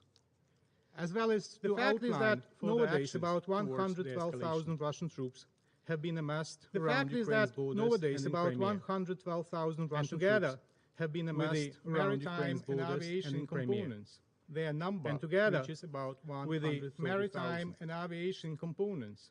Another fact is that the Russian troops are also being deployed to Belarus. Another fact is that Resolve 2022 are also being deployed to Belarus on 10 for the Union Resolve 2022 joint drills. They include in particular Iskander missile divisions, S-400 Triumph and they include in particular Iskander missile divisions, Sukhoi S-400 generation 4++ fighters, anti-aircraft systems. On top of that, on 26 January, the Russian fleet started another military drill in the Black Sea. On top of that, on 26 January, the Russian fleet started another military drill in the Black Sea. With involvement of and minesweepers, patrol ships, this reminds us of the ongoing heavy militarization and minesweepers of the temporarily occupied Crimea, of the ongoing heavy militarization and the Sea of Azov by Russia, of the temporarily occupied Crimea, threat to the Black Sea and the Sea of Azov by Russia states, which poses a serious threat to Ukraine. Significant reinforcement of combat capabilities of the Russian occupation forces. Significant reinforcement is another worrying capabilities of the Russian occupation forces. These formation is another worrying trend of up to 35,000 personnel. These formations around 3,000 consist of up to 35,000 personnel on command, including around 3,000 other critical combat Russian armed forces on command in the border areas outside government controlled illegal border crossings by cargo trains, in the border areas outside government controlled illegal border crossings by cargo trains and truck convoys, delivering armed supplies to the Russian armed formations in Donbass reports provide ample evidence of various illegal activities in the border areas. Provide ample evidence of various illegal activities in the border areas of movement. No surprise on the increase. Restrictions of the OSCE SMM in non-government controlled areas are on the Ukraine-Russia, in particular in non-government controlled areas. On the 22nd December 2021. The trilateral contact group on the 22nd December 2021 on resuming the trilateral contact group reached another understanding. Nevertheless, on resuming shelling, sniper fire on Ukrainian positions. Nevertheless, and systematic use of attack sniper fire against Ukrainian positions have not stopped. And systematic use of attack we have lost 12 servicemen killed in action and have not stopped since 22nd December. We have lost 12 servicemen killed in action and 14 wounded. Just a few days ago, on January 25, 2021, armed formations of the Russian Federation. Just a few days again, on January 25, of the armed formations of the Russian Federation in the area once again attacked the positions of the armed forces of Ukraine. UAV. In the area, VOG-17 fragmentation grenades dropped from the UAV resulted in severe injuries. VOG-17 fragmentation grenades dropped from the UAV resulted in severe injuries. The current impasse in the consultations process within the framework of the TCG continues in the consultations process within the framework of the TCG. While the decisions adopted by the Normandy format leaders during their December 2019 leaders during their December 2019 summit, over the past year and a half, we have seen deliberate efforts by the Russian side to obstruct TCG activities, deliberate to prevent finalization of the already agreed, including TCG at the expert level, and even to prevent finalization of the already agreed, including humanitarian at the expert level arrangements within TCG in the security is accompanied by Russia's stubborn denial of being a party to the armed conflict. Is accompanied by Russia's stubborn denial of being a party to the armed conflict. Attempts to impose a so-called direct dialogue in the Donbas region of puppet occupation administration. Attempts to impose a so-called direct dialogue to engage in this puppet occupation administration on political settlement, as well as refusal to engage in substantive discussion. The question is why all these Russian forces are there. The question is why all these Russian forces are there, sending all unclear messages. We have asked this question on different Ukraine is not going to launch sending all unclear messages, neither in Donbass nor Ukraine is not going to anywhere else military offensive, neither in Donbass. Ukraine sees no alternative to peaceful resolution anywhere else of the ongoing conflict. Ukraine sees no alternative to peaceful resolution of the ongoing conflict. And restoration. Yet we also see a surge in Russian disinformation campaign, including false accusations of Ukraine. Yet we also see a surge in Russian disinformation campaign. This is not going to happen. Accusations of Ukraine plotting. This is direct evidence of Russia's unwillingness. This is not going to escalate and prepare to. This is direct evidence of Russia's unwillingness to de-escalate. We are well aware of Russia's history of ploys for the provocations. And we are well aware of Russia's history and other ploys and Manila-type provocation. And we will do everything possible to prevent another, once again, Manila-type provocation. I have clear instructions from my government. Once again, to reiterate today, I have clear instructions of any aggressive intention. To reiterate today, Ukraine's strong commitment. The absence of any aggressive intention, as well as Ukraine's strong commitment. Today we have heard from the Russian side that they do not intend to launch a war. Today we have heard from against my country. The Russian side that they do not intend to launch. One should rather speak about against my country. A new phase of the Russian aggression. One should rather speak about. It is very important to message, as we still lack credible explanations by Russia. It is very important message, as we still lack credible explanations by Russia of its actions and military movements. But only practical based on experience, we cannot believe Russian declarations from the border. But only practical moves. Madam President, Ukraine strongly rejects any attempt to use the threat of force as an instrument. Madam President, Ukraine strongly rejects any attempt to use the threat of force illegitimate demands. As an instrument of pressure to make Ukraine. There is no room partners for compromise illegitimate on principle issues. There is no room. The most principal position for Ukraine is that we have inherent sovereign right to choose the most principal position for Ukraine is that we have inherent sovereign right to choose our own security which cannot be questioned by including treaties of alliance which cannot be questioned by Russia in many international legal instruments. Moreover, that Russia is enshrined in many and inside and the Kremlin must remember that Ukraine is ready to defend itself. This will not happen. And the Kremlin must remember at the same time that Ukraine is ready to defend itself. Keep diplomatic channels with Russia open. At the same time, we support that prevents us need to keep diplomatic channels with Russia open. My president has reiterated that prevents us most recently military that he is ready to meet his Russian counterpart. Has reiterated most if Russia has any questions that he is ready to meet his Russian counterpart. To meet and talk. If Russia has any questions to the Ukrainian borders, it is better to meet and talk Ukrainian people. Not to bring troops to the Ukrainian borders. For Ukraine, the first priority today is to achieve a sustainable and unconditional ceasefire. The first priority today is to achieve the ceasefire regime must be guaranteed, reliable, and on this basis, the ceasefire regime must be guaranteed, reliable. Intensification of the work of the Normandy format, including at the level of leaders of the four countries, of the work is an important prerequisite at the level of leaders of the four countries. Is an important prerequisite to resume next steps towards lasting peace in Donbass. The recent political advisors meeting on 26 January in Paris, the recent political advisors meeting gives a hope for a continuation of the negotiation process, despite many differences, which Ukraine gives a hope for a continuation of the negotiation process. Madam President, we consider that despite the Russian attempt to impede the briefing from being held, Madam President, we consider that despite the Russian attempt to impede the briefing have received today very important information. The Security Council and the information that the members of the have received today a very important information, an informed decision. Information that the members of the Security Council to act swiftly need to take and decisively decision when appropriate preventive diplomacy to act swiftly under the Chapter and decisively of the UN Charter that rests preventive diplomacy responsibility under the Chapter 6 to investigate of the UN Charter or any situation which might lead to international investigate any dispute or give rise any situation which might lead to international. After listening to the Russian ambassador today,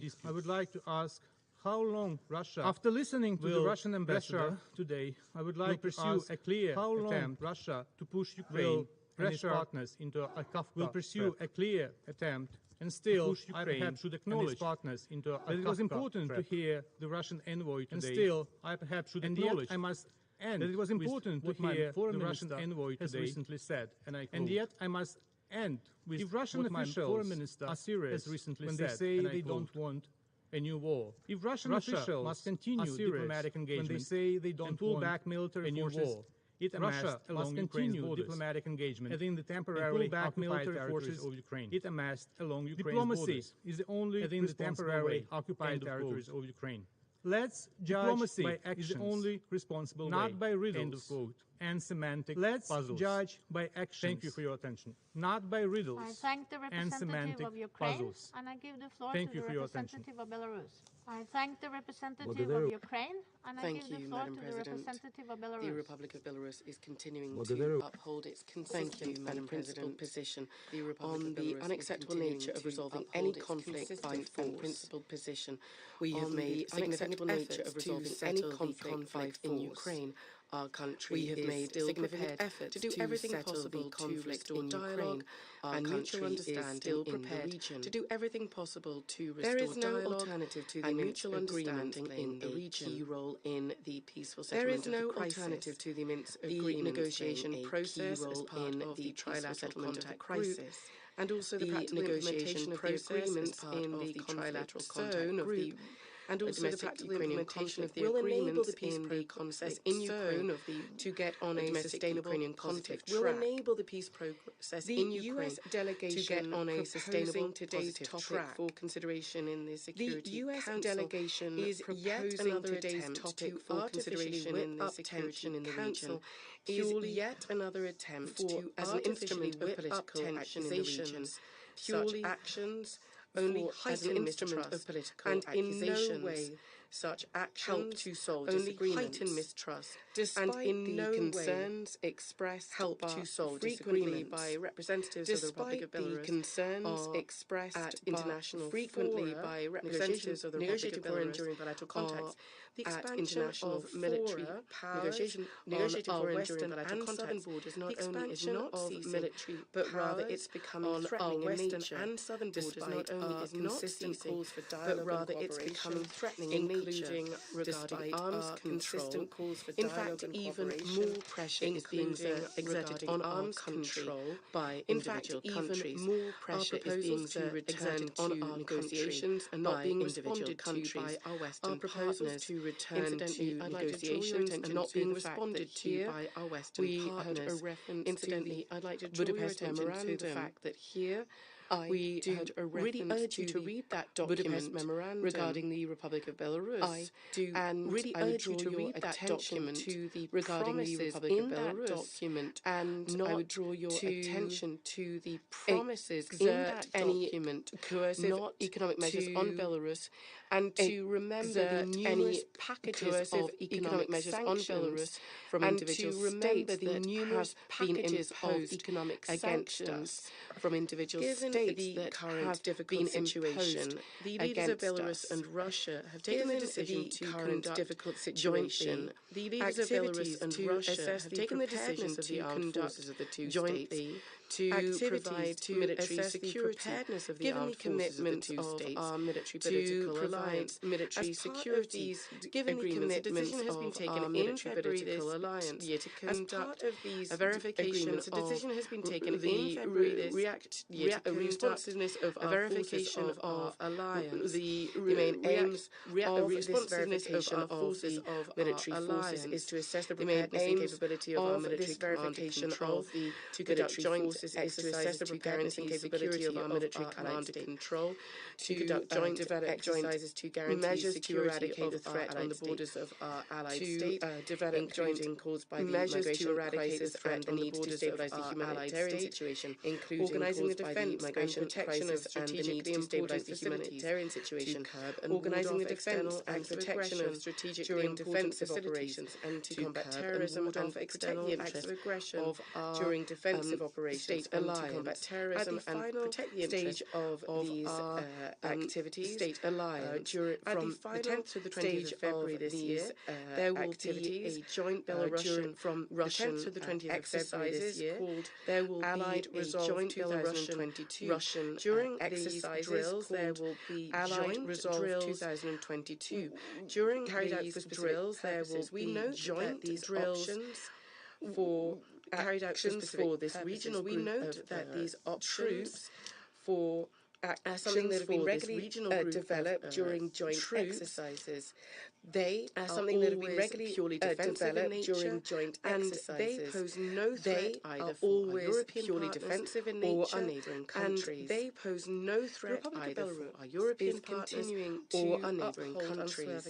All of its obligations under international regional treaties all of its obligations incidentally under international regional forthcoming treaties on arms control incidentally available on the official site of the Republic of Belarus Defense Ministry. Fully available on the official site of January, the President of the Republic of Belarus, Alexander Lukashenko, just a few days ago on the 20th of January, the President of the Republic of Belarus, Alexander Lukashenko, responding to questions only possible in two circumstances. If there is an attack on Belarus, or only possible in two circumstances. On our ally, if there is an attack on Belarus, responding to the different insinuations against Belarus, responding to the different insinuations against to do with the domestic Ukrainian situation, we'd like to remind you that Belarus is prepared to continue to provide anything to do with the domestic Ukrainian situation. We'd like to remind you that Belarus is prepared to continue to provide all necessary conditions to settle the conflict in Ukraine.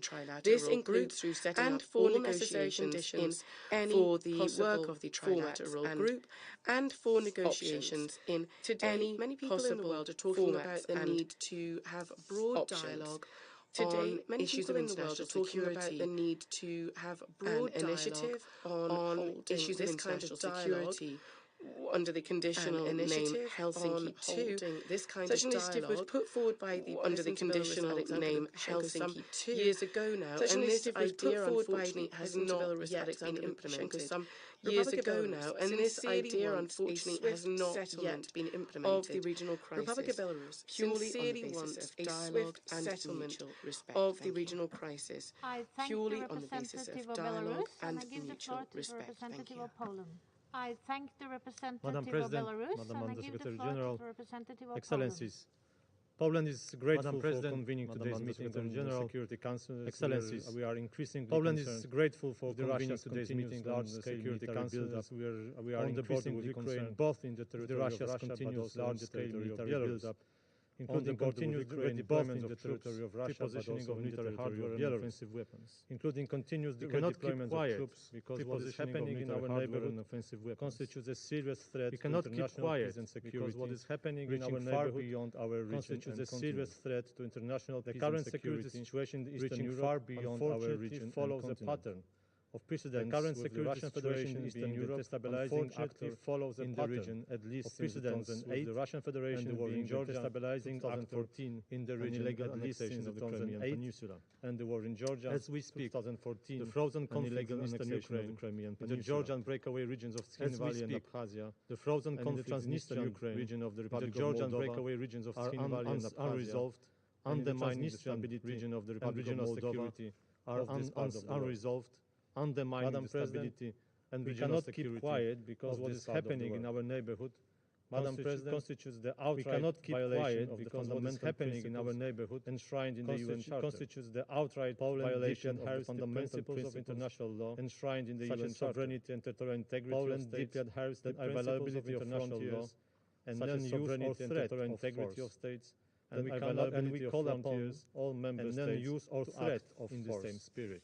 And we know very well from our country's history to act at the political order based on the spheres of influence. We know very well from our country's history that the political order based on the spheres of influence brings no positive results.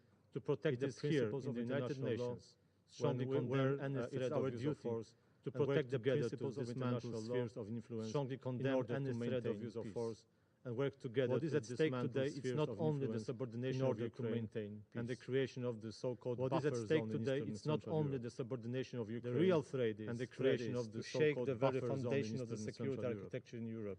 The real undermining such tenets to shake the very foundation of the security architecture in Europe and the freedom by undermining such tenets of international laws and inviolability of borders. Unfortunately, and the freedom may have a global security arrangements among others, and contribute to deterioration of international security. Not this may have a global impact, possible humanitarian crisis, and contribute to deterioration of international security. And there are other revisionist powers, possible humanitarian crisis, follow the suit. And there are other revisionist powers. Poland deeply believes in the power of preventive diplomacy.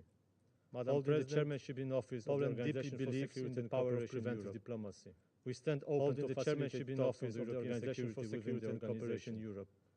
We stand open to facilitate the right venue to discuss matters of concern because of being the broadest of the regional forums. Can provide the right venue to discuss matters of concern engagement of being the broadest of the regional formats in order to find a peaceful solution. We call for constructive engagement of all participating states. Let there be no doubt that the current status quo is not a solution at all. Living in a constant fear of another current status quo is not against the commitment of these living in a constant fear of another tolerance and live together is against the commitment of one another these United Nations to practice tolerance and live together just less than a week away. Neighbors. Let us whatever we can. Winter Olympics, just less than a week away. Maintain the Olympic peace. Let us whatever we can in Eastern Europe. Let us do whatever we can to maintain the Olympic peace. I thank the representative of Poland, in Eastern Europe. I give the floor to the representative of Lithuania. I thank the representative of Poland. Madam President, and I give the floor let to the me thank you for convening this meeting on such important issue and for granting an opportunity to let speak. me thank you for I am delivering this statement on such on behalf important of the issue Baltic and for states, granting an opportunity to speak. Latvia. I am delivering this statement on behalf of the Baltic states. Let me reiterate our country's unwavering support for Ukraine's sovereignty, independence, and let me reiterate our country's unwavering support for Ukraine's sovereignty, independence, strongly condemn territorial integrity, clear violation of Ukraine's internationally recognized and territorial integrity. We strongly acts of aggression, the clear violation of Ukraine's sovereignty and territorial integrity. By acts we do not recognize and continue to condemn the illegal annexation of Ukraine's autonomous Republic of Crimea. We do not recognize and continue to condemn the illegal annexation of Ukraine's autonomous Republic of Crimea. The increasing militarization and the city of Sevastopol, the severe deterioration of the human rights over the increasing militarization of the peninsula. Let me add the severe in this deterioration that we welcome the establishment of the International Crimean Plan. Let me add in this context, the kickoff summit that we welcome the establishment of the International Crimean Platform and support the implementation summit of its joint declaration on 23rd August. We invite other UN members support the implementation of its joint declaration. Madam President, the conflict in Ukraine members has claimed around 14,000 lives. Madam President, the conflict in Ukraine has claimed around countless thousand lives on both sides of the conflict line. 1.5 million persons and has resulted in countless suffering our full support on both sides to the efforts towards peaceful and sustainable resolution of this conflict, namely our full support in the Normandy to the efforts towards trilateral and sustainable resolution and the conflict, including its special monitoring mission to Ukraine. The trilateral contact group, yet despite all international efforts, including its special monitoring mission, we see little progress towards a resolution. Yet despite all international efforts, Ukraine's constructive approach we see little progress towards a resolution. We condemn Russia's continued aggressive approach and threats against Ukraine and call on Russia to de-escalate. We condemn Russia's continued aggressive action and threats against Ukraine. We call on Russia and call on immediately stop to de-escalate the situation by providing financial and military support. We call on Russia to immediately stop fueling the conflict by providing financial the Russian military support to the armed formations of Ukraine and the Crimean Peninsula, and to withdraw the Russian military troops and material from the eastern border. Despite all diplomatic efforts, Russia further escalates and continues military deployment around Ukraine's borders. Despite all diplomatic efforts, Russia further deployed and continues military deployment around this adds up to the current escalation, and Russian troops are deployed in Belarus as well. Kremlin continues to use the current escalation that Russia is forced to defend itself from a threat, Kremlin continues even as the false narrative true that Russia is forced to defend itself threatening Ukraine from a threat and other neighbors, even as the opposite over 100,000 troops. It is Russia who is not threatening Ukraine as it attempts to portray itself by positioning over 100,000 troops, strengthening its security at the expense attempts to portray itself. By its own actions in the Georgian breakaway regions of South Ossetia and Abkhazia, of the Transnistrian region, by its own illegal annexation in the Georgian breakaway regions of South Ossetia and Abkhazia to a significant Transnistrian region deterioration, the illegal annexation of Crimea. Europe. Russia has contributed to a significant reaffirm full commitment to the core principles of international security. We reaffirm full commitment founding principles of international security, including the Helsinki Final Act and the founding documents and others of the OSCE. This includes including the Helsinki Final Act and the Charter of Territorial Integrity of States. This includes the inviolability of frontiers, the sovereign equality and territorial from the use of force. The inviolability of frontiers by Russia is an obstacle to refraining from the use of indivisible security space. Their violation and threatens by Russia is an obstacle to a common and indivisible times of limited sovereignty in Europe are long gone. Notions of spheres of influence have no times of limited sovereignty in Europe are long gone. States have notions of spheres of influence their own security in the 21st century. No third country has a veto right to choose over the sovereign choices of independent and democratic states. No third country, Madam President, in response to the recent tensions of independent and the EU has made clear in the December and January European Council in response to the recent further military aggression, the EU has made clear in the December and January European Council conclusions that any further restrictive measures against Ukraine to be coordinated massive consequences our transatlantic partners, including restrictive measures to be coordinated on Russia to respect principles of UN Charter, de-escalate and engaged in genuine dialogue. We call on Russia to respect principles of UN Charter, of the UN, to defend the rules-based in genuine international system. It is our duty. Violation of its fundamental principles of the UN, we have the rules-based for other parts of the world. I thank you. Violation of its fundamental principles, we have the consequences for other parts of the world. There are no more names inscribed on the list of speakers. The meeting is adjourned. There are no more names inscribed on the list of speakers. The meeting is adjourned.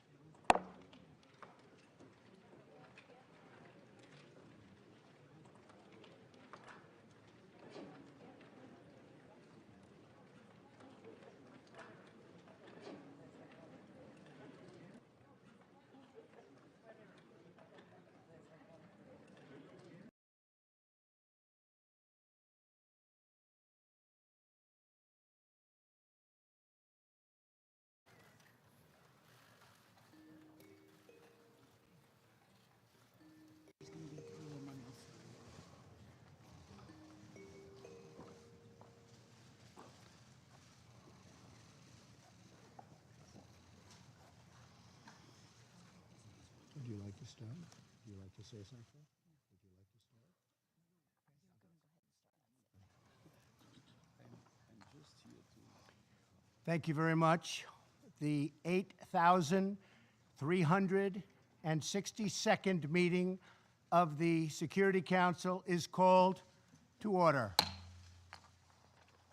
The agenda for this meeting is maintenance of international peace and security, non-proliferation of weapons of mass destruction.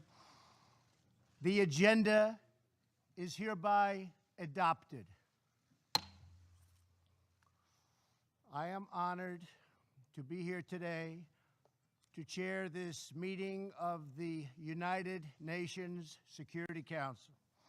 It is also my privilege to welcome the distinguished heads of state, heads of government, ministers, and other leaders and representatives here with us. Thank you. I also wish to warmly welcome Secretary General Antonio Guterres for joining us. Thank you very much, Mr. Secretary General. The Security Council will now consider item 2 of the agenda. I will make a statement in my capacity as President of the United States of America. It is a great honor to be here today at this UN Security Council briefing to discuss a matter of urgent importance concerning and countering the proliferation of deadly chemical, biological, and nuclear weapons and the means to deliver them. The nations of the world have long recognized that certain weapons are so dangerous and can inflict so much suffering that all of us have a vital interest in preventing their further development, spread, and use. Since my inauguration, the United States has taken bold action to confront these sinister threats. Many of us are rightly focused on the dangers of nuclear weapons, but we must never forget the risk posed by biological and chemical weapons. The United States was one of the first nations to unilaterally renounce the use of biological weapons, and since World War I, we have led international efforts against the scourge of chemical warfare. Most recently in Syria, we have twice imposed severe consequences on the Assad regime for using chemical weapons against innocent civilians. I want to thank Prime Minister May and President Macron for their country's close partnership in those efforts last April. The Syrian regime's butchery is enabled by Russia and Iran. The Iranian regime exports violence, terror, and turmoil.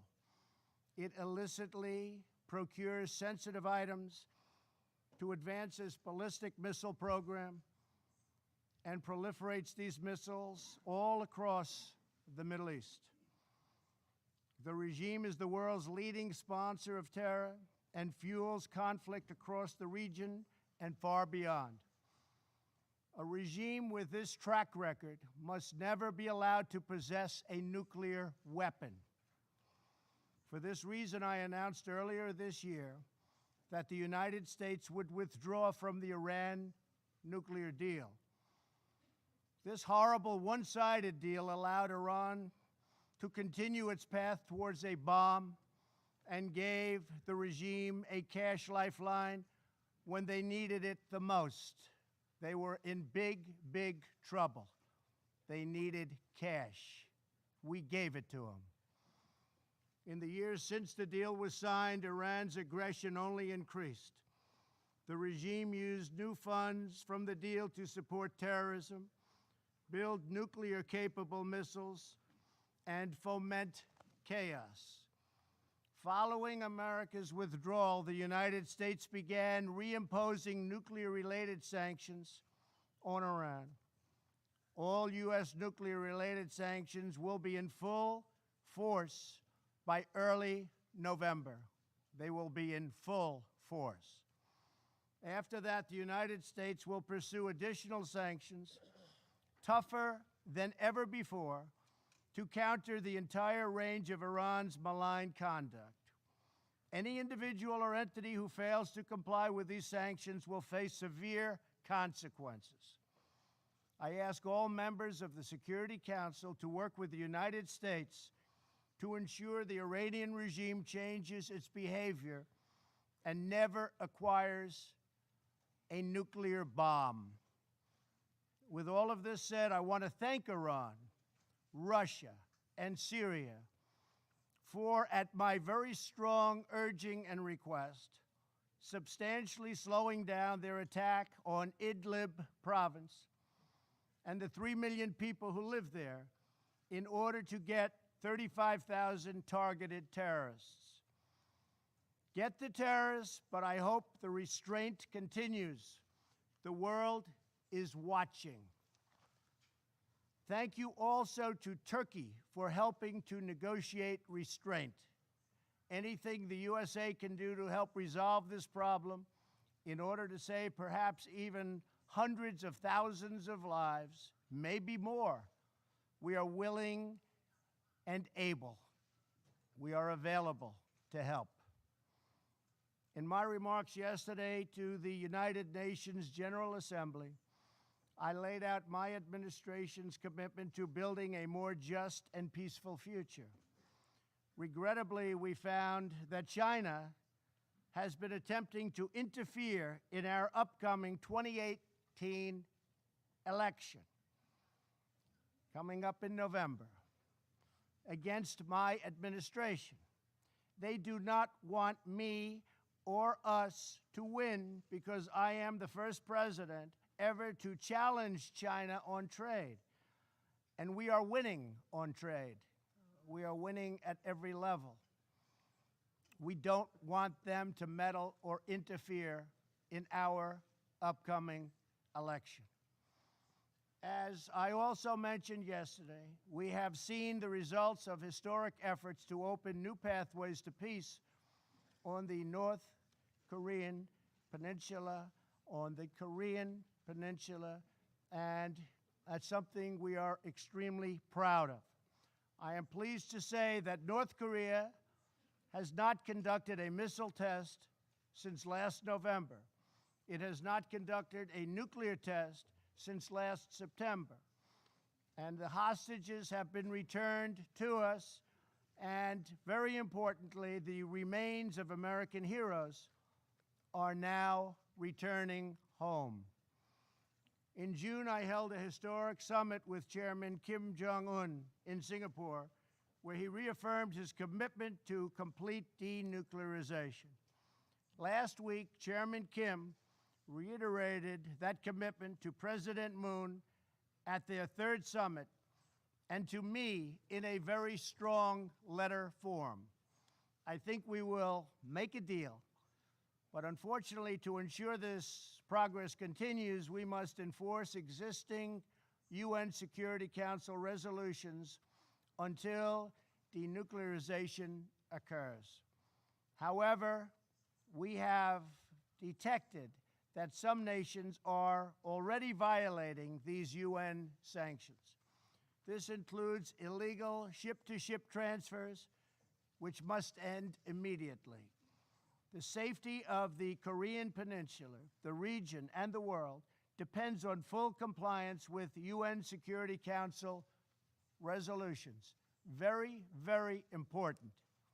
But most importantly, I believe that Chairman Kim Jong-un, a man I have gotten to know and like, wants peace and prosperity for North Korea. Many things are happening behind the scenes, away from the media, which nobody knows, but they are happening nevertheless, and they are happening in a very positive way. So I think you will have some very good news coming from North Korea in the coming months and years. I also very much appreciate what President Moon of South Korea had to say about me last night in television interviews. Working with President Moon has been my great honor, and likewise working with President Xi of China and Prime Minister Abe of Japan has been a pleasure and an honor. Each of us follows in the footsteps of countless world leaders, diplomats, and public servants who came here to the United Nations with the same noble goal: to build a future worthy of the patriots, true patriots, who sacrificed their lives for our nation and for our future. To be successful, we need a commitment of every nation represented in this chamber. Acting together, we can replace the horrors of war with the blessings of safety and the beautiful promise of peace. Thank you very much. I now resume my function as President of the Security Council and give the floor to the President of France.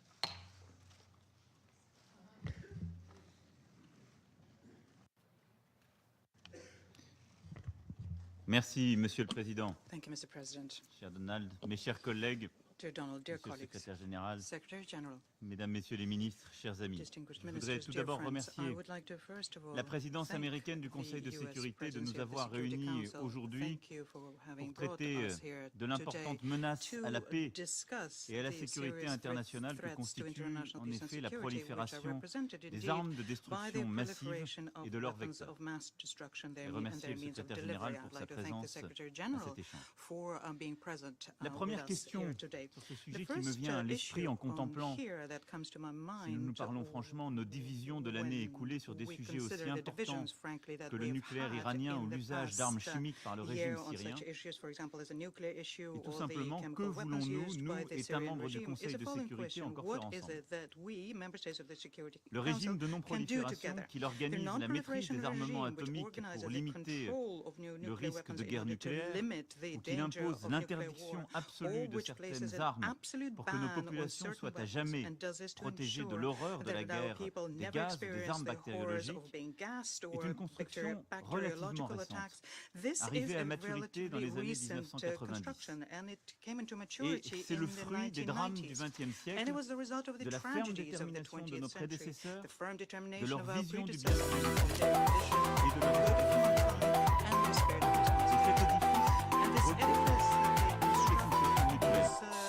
des interdépendances, une confiance réciproque que nous avons bâtie à cette occasion. En un mot, sur une approche multilatérale de la sécurité. Notre responsabilité, je le crois profondément aujourd'hui, ce que nous devons à ceux qui nous ont précédés comme aux populations dont nous avons la charge, c'est de préserver et de renforcer ce régime à un moment où il est profondément mis à l'épreuve. Les États membres du Conseil doivent être exemplaires à cet égard et à mes yeux, sur ce sujet sans doute encore plus qu'un autre, être unis. Nous l'avons été de façon remarquable sur la question de la Corée du Nord. La dernière fois en décembre 2017 avec la résolution 2397. La gestion de cette crise, le président des États-Unis d'Amérique vient de le rappeler, connaît aujourd'hui une nouvelle étape. Grâce à son initiative de dialoguer directement avec le président du Parti du travail de Corée. Et la France salue et soutient ces efforts, ainsi que ceux menés par la Corée du Sud que vous avez rappelés. À aucun moment, le Conseil de sécurité ne doit perdre de vue que la Corée du Nord continue de représenter une menace nucléaire et balistique pour la région et pour le monde. La France attend du régime de Pyongyang des gestes concrets, démontrant sa volonté réelle de s'engager dans un processus de démantèlement de son programme nucléaire et balistique de façon complète, vérifiable et irréversible. Dans l'attente de ces gestes, le dialogue doit s'accompagner d'une application rigoureuse des sanctions décidées par ce Conseil. Et là, nous sommes unis. Nous l'étions sur la question de l'Iran avec la résolution 2231, mais c'était en 2015. Depuis, les trajectoires des États signataires du plan d'action global conjoint, dit le JCPOA, ont divergé. Pourtant, je le redis ici, nous conservons tous autour de cette table, j'en suis convaincu, le même objectif. Empêcher l'Iran de se doter de l'arme nucléaire et garantir par un strict contrôle international la finalité pacifique de son programme. Le JCPOA est imparfait, mais il est un pas déterminant dans cette direction. Alors qu'une grave crise de confiance a été ouverte par la réimposition de sanctions extraterritoriales américaines, Téhéran continue de respecter ses obligations nucléaires. Cette situation doit être confrontée confortée par un respect de toutes les dispositions du JCPOA et de la résolution qu'il endosse et qui vaut pour tous les membres des Nations Unies, et pas seulement pour la France, l'Allemagne et le Royaume-Uni. Nous devons aussi aller plus loin que le cadre actuel. Je l'ai déjà dit ici même il y a un an. C'est pourquoi je partage les finalités qui ont été rappelées par le président des États-Unis d'Amérique, même si nous pouvons diverger sur la méthode quant au JCPOA. Je considère pour ma part que nous devons bâtir ensemble une stratégie de long terme pour la gestion de cette crise qui ne peut se réduire à une politique de sanctions et de containment. Les bases d'une nouvelle négociation doivent être posées sur, d'une part, l'encadrement du nucléaire iranien au-delà de 2025-2030, complément indispensable à ce qui avait été obtenu en 2015, sur la question de l'augmentation par l'Iran de la portée et de la précision de son arsenal de missiles, et donc l'encadrement de son activité balistique. Et enfin, troisièmement, sur la stabilité régionale. Ce sont l'ensemble de ces sujets qui peuvent constituer une action utile de la communauté internationale pour réduire les risques de la région et réussir à obtenir la finalité que nous poursuivons tous, que jamais l'Iran ne se dote de l'arme nucléaire. Unis, nous l'étions sur l'élimination des armes chimiques syriennes avec la résolution 2118. Mais c'était en 2013. Depuis, les menaces pour la crédibilité de la norme d'interdiction se sont accumulées. La réapparition des armes chimiques lors des offensives du régime syrien, alors que Damas avait adhéré à la convention d'interdiction et déclaré son programme, n'a pas rencontré la détermination nécessaire de ce Conseil. Daesh a, lui, utilisé ces armes en Syrie et en Irak. En février 2017, en Malaisie, un membre de la famille dirigeante nord-coréenne a été assassiné à l'aide d'un agent neurotoxique puissant, le VX. Et cette année, c'est sur le territoire du Royaume-Uni, et donc de l'Union européenne, qu'un autre agent neurotoxique a été employé, tuant une personne et en blessant 4 autres. La France rappelle ici qu'elle partage l'analyse britannique, selon laquelle il n'y a pas d'autre explication plausible que celle de la responsabilité de la Russie, et appelle cette dernière à prendre toutes les mesures nécessaires pour faire cesser cette menace. La France a lancé le 23 janvier 2018 un partenariat international contre l'impunité de l'utilisation d'armes chimiques, que tous les États sont invités à rejoindre. Elle a dû agir également, et je veux ici remercier le président Trump et la première ministre May, en lien donc avec les États-Unis et le Royaume-Uni, contre les capacités chimiques syriennes.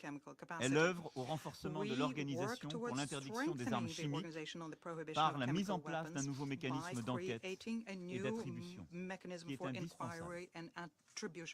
Monsieur le Président, la France travaillera inlassablement à l'unité de ce Conseil sur les questions de non-prolifération. Nous devons rester unis, car ces dernières années, à chaque fois que nous avions brisé l'Union, c'est aux dépens de nos principes et de notre efficacité collective. C'est une condition de notre légitimité en tant que membre permanent et non permanent. Nous devons l'être aussi parce que la dissémination des technologies porte en germe de nouvelles menaces à la paix nous concerne directement. Le développement de missiles intercontinentaux par la Corée du Nord doit nous interroger. Jusqu'à présent, seuls quelques États disposaient de ces puissants armements, ce qui leur imposait une responsabilité particulière. À l'avenir, si un contrôle suffisant n'est pas assuré par tous, et si la Corée du Nord prolifère, combien de pays en disposent? Au Moyen-Orient, l'assistance balistique apportée au Hezbollah et aux Houthis constitue un développement nouveau et préoccupant. Elle doit cesser avant que ces entités ne déstabilisent plus gravement une région sous tension. La lutte contre Daesh a confirmé l'intérêt des groupes terroristes pour les armes de destruction massive. La menace d'un terrorisme nucléaire ou radiologique n'a pas disparu, en dépit du leadership dont ont fait preuve les États-Unis dans ce domaine avec les sommets sur la sécurité nucléaire. La France appelle à la poursuite de la coopération internationale plus que jamais nécessaire. Monsieur le Président, la France continuera de respecter strictement ses engagements au titre du régime international de non-prolifération et à renforcer les différentes institutions qui en forment l'ossature. Elle continuera en particulier de soutenir les efforts des Nations Unies et de ses experts et portera les enjeux de la lutte contre la prolifération nucléaire, chimique, biologique et balistique lors de sa présidence du G7 en 2019. Et j'en appelle pour cela à notre unité et notre esprit de responsabilité. Car ce régime de non-prolifération est la colonne vertébrale de notre système de sécurité collective. Nous l'avons bâti décennie après décennie. Il est encore jeune. Il requiert notre mobilisation, notre esprit de responsabilité et notre unité. Je vous remercie. I thank the President of France for his statement. Thank you very much. I now call on the President of Poland. Thank you. Thank you very much. Distinguished Mr. President, distinguished Mr. Secretary General, Excellencies, Heads of the States, Prime Ministers, Ministers, ladies and gentlemen, the current security situation is not encouraging. Tensions at the global and regional level threaten the existing international order, including non-proliferation and arms control regimes. In fact, we have been witnessing their progressive decomposition. They have been regularly challenged by non-state actors, but what is of even more concern, they are also being undermined by individual states. Before I address the problem of nuclear weapons, I first would like to draw your attention to another type of weapons of mass destruction that made their way back to the top of the global agenda. I'm referring to chemical weapons. Let me be clear. Every use of a chemical weapon is a crime. It does not matter whether it's used on a mass scale by undemocratic regimes against their own people to secure their power, or it's used in a state terrorist manner against individuals abroad on whom a certain state wants to take revenge. And if it is a crime, it means that the principal obligation of the international community is defined by the rule-based order. Criminals must be brought to justice. No single act of use of the chemical weapon can be left unanswered, since it undermines not only the basic sense of justice, but also leads to the erosion of the non-proliferation and disarmament regimes, and in consequence threatens the security of all of us.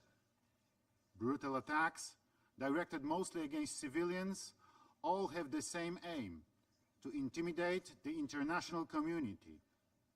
The community of the UN cannot accept such methods. Our inaction will only encourage perpetrators. I hope that the finalization of the new EU sanction mechanism, completed in the framework of the Organization for the Prohibition of Chemical Weapons, will allow us to exercise appropriate pressure on current and future perpetrators, as well as deter them from these unacceptable actions. We all hoped to have chemical weapons effectively banned by the Chemical Weapons Convention. We must stand firmly behind our own rules and norms, which are the pillars of the international order. In this context, let me mention that, as in the previous years, Poland will introduce in the United Nations General Assembly a draft resolution on the implementation of the Chemical Weapons Convention. It is of great importance to preserve the integrity of this regime.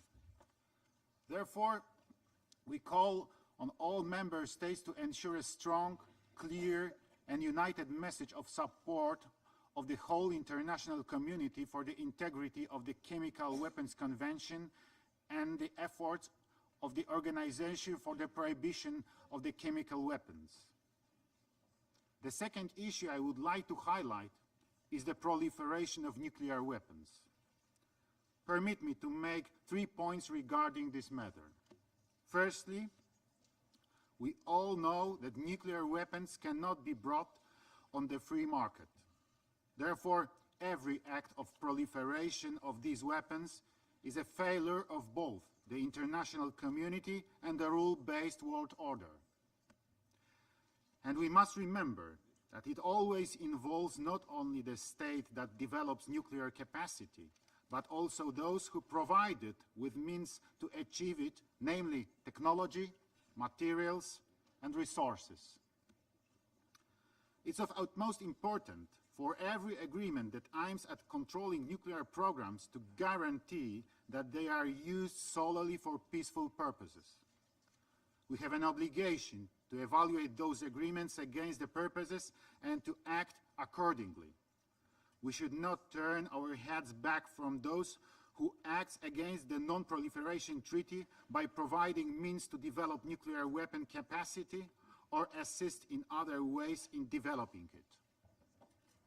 Good and effective export controls mechanism should be upheld by all countries involved in nuclear, chemical, and biological trade for peaceful purposes in order to maintain the appropriate control level of dual-use goods and to make non-proliferation effort more effective.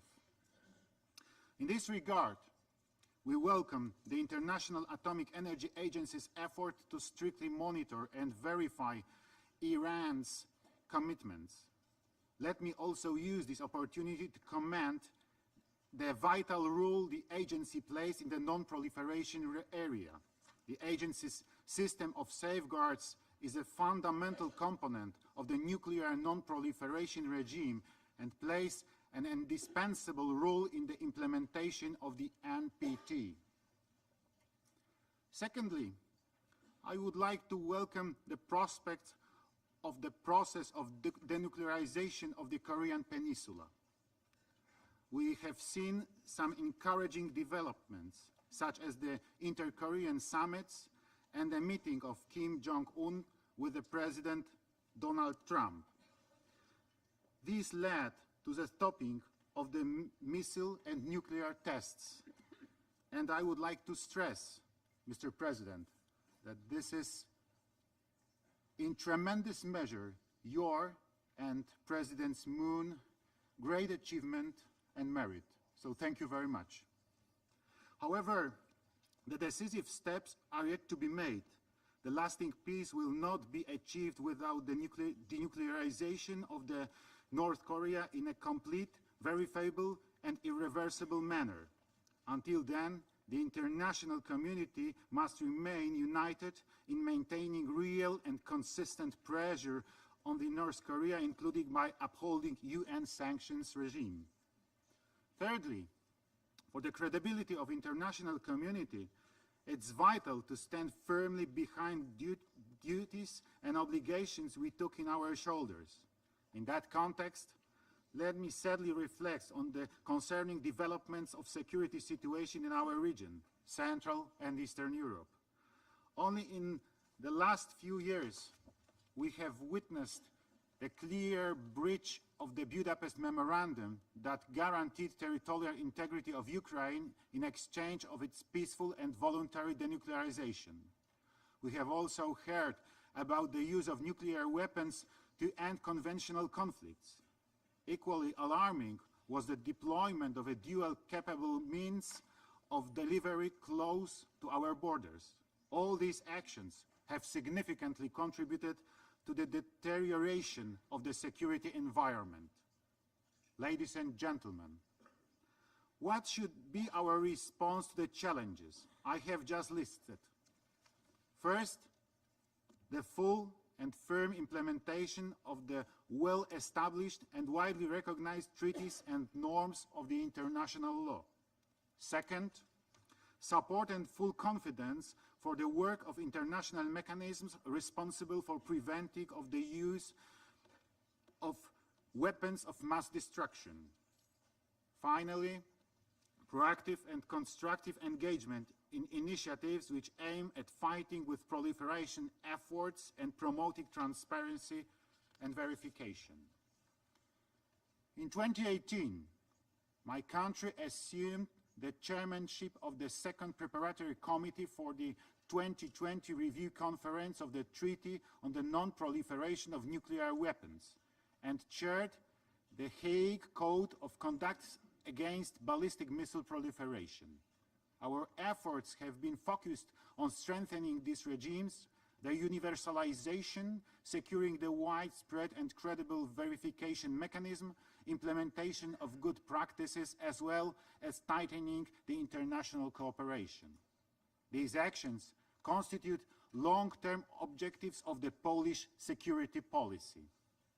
In conclusion, let me stress once again that non-proliferation is a collective effort to uphold the security architecture which we have built for decades and to prevent the nightmares recurring uses of weapons of mass destruction. We need full commitment of all of us, without any exception, to observe all norms and obligations in this field. Thank you very much. Thank you very much, Mr. President. And I now give the floor to the President of Equatorial Guinea. Please. Thank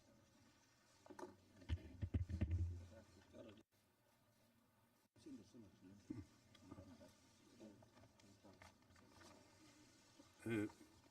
Gracias. Thank you, Presidente, President, Excelencias, Your Excellencies, y señores. ladies and gentlemen. It is for me a pleasure and an honor to address for the first time in person this forum on behalf of and in representation of the Republic of Equatorial Guinea. We thank the United States of America for having convened this open debate this morning, and we congratulate the United States on their excellent work as President of the Council for the month of September. Disarmament is one of the longest-standing goals of the United Nations. Indeed, it was the subject of the very first Security Council resolution on the 25th of January 1946, when the Security Council adopted Resolution 1 of the United Nations Security Council, enshrined in Article 47 of the Charter of the United Nations. 72 years have elapsed since the adoption of the aforementioned resolution by the Security Council. And today, the world is once again caught up in an arms race, which has led many states to feel themselves compelled to acquire a range of weapons of all kinds for their defense, and more specifically has led them feeling compelled to obtain weapons of mass destruction in some instances. Nuclear arsenals do not just serve to exacerbate tensions between states and to hinder the drive for peace, but they also put in jeopardy the very continued existence of humankind. Our country, the Republic of Equatorial Guinea, does not possess, nor does it intend ever to acquire weapons of mass destruction, and we have adopted measures to guarantee the strict and full implementation of the commitments and obligations that we bear to the international community in the sphere of non-proliferation.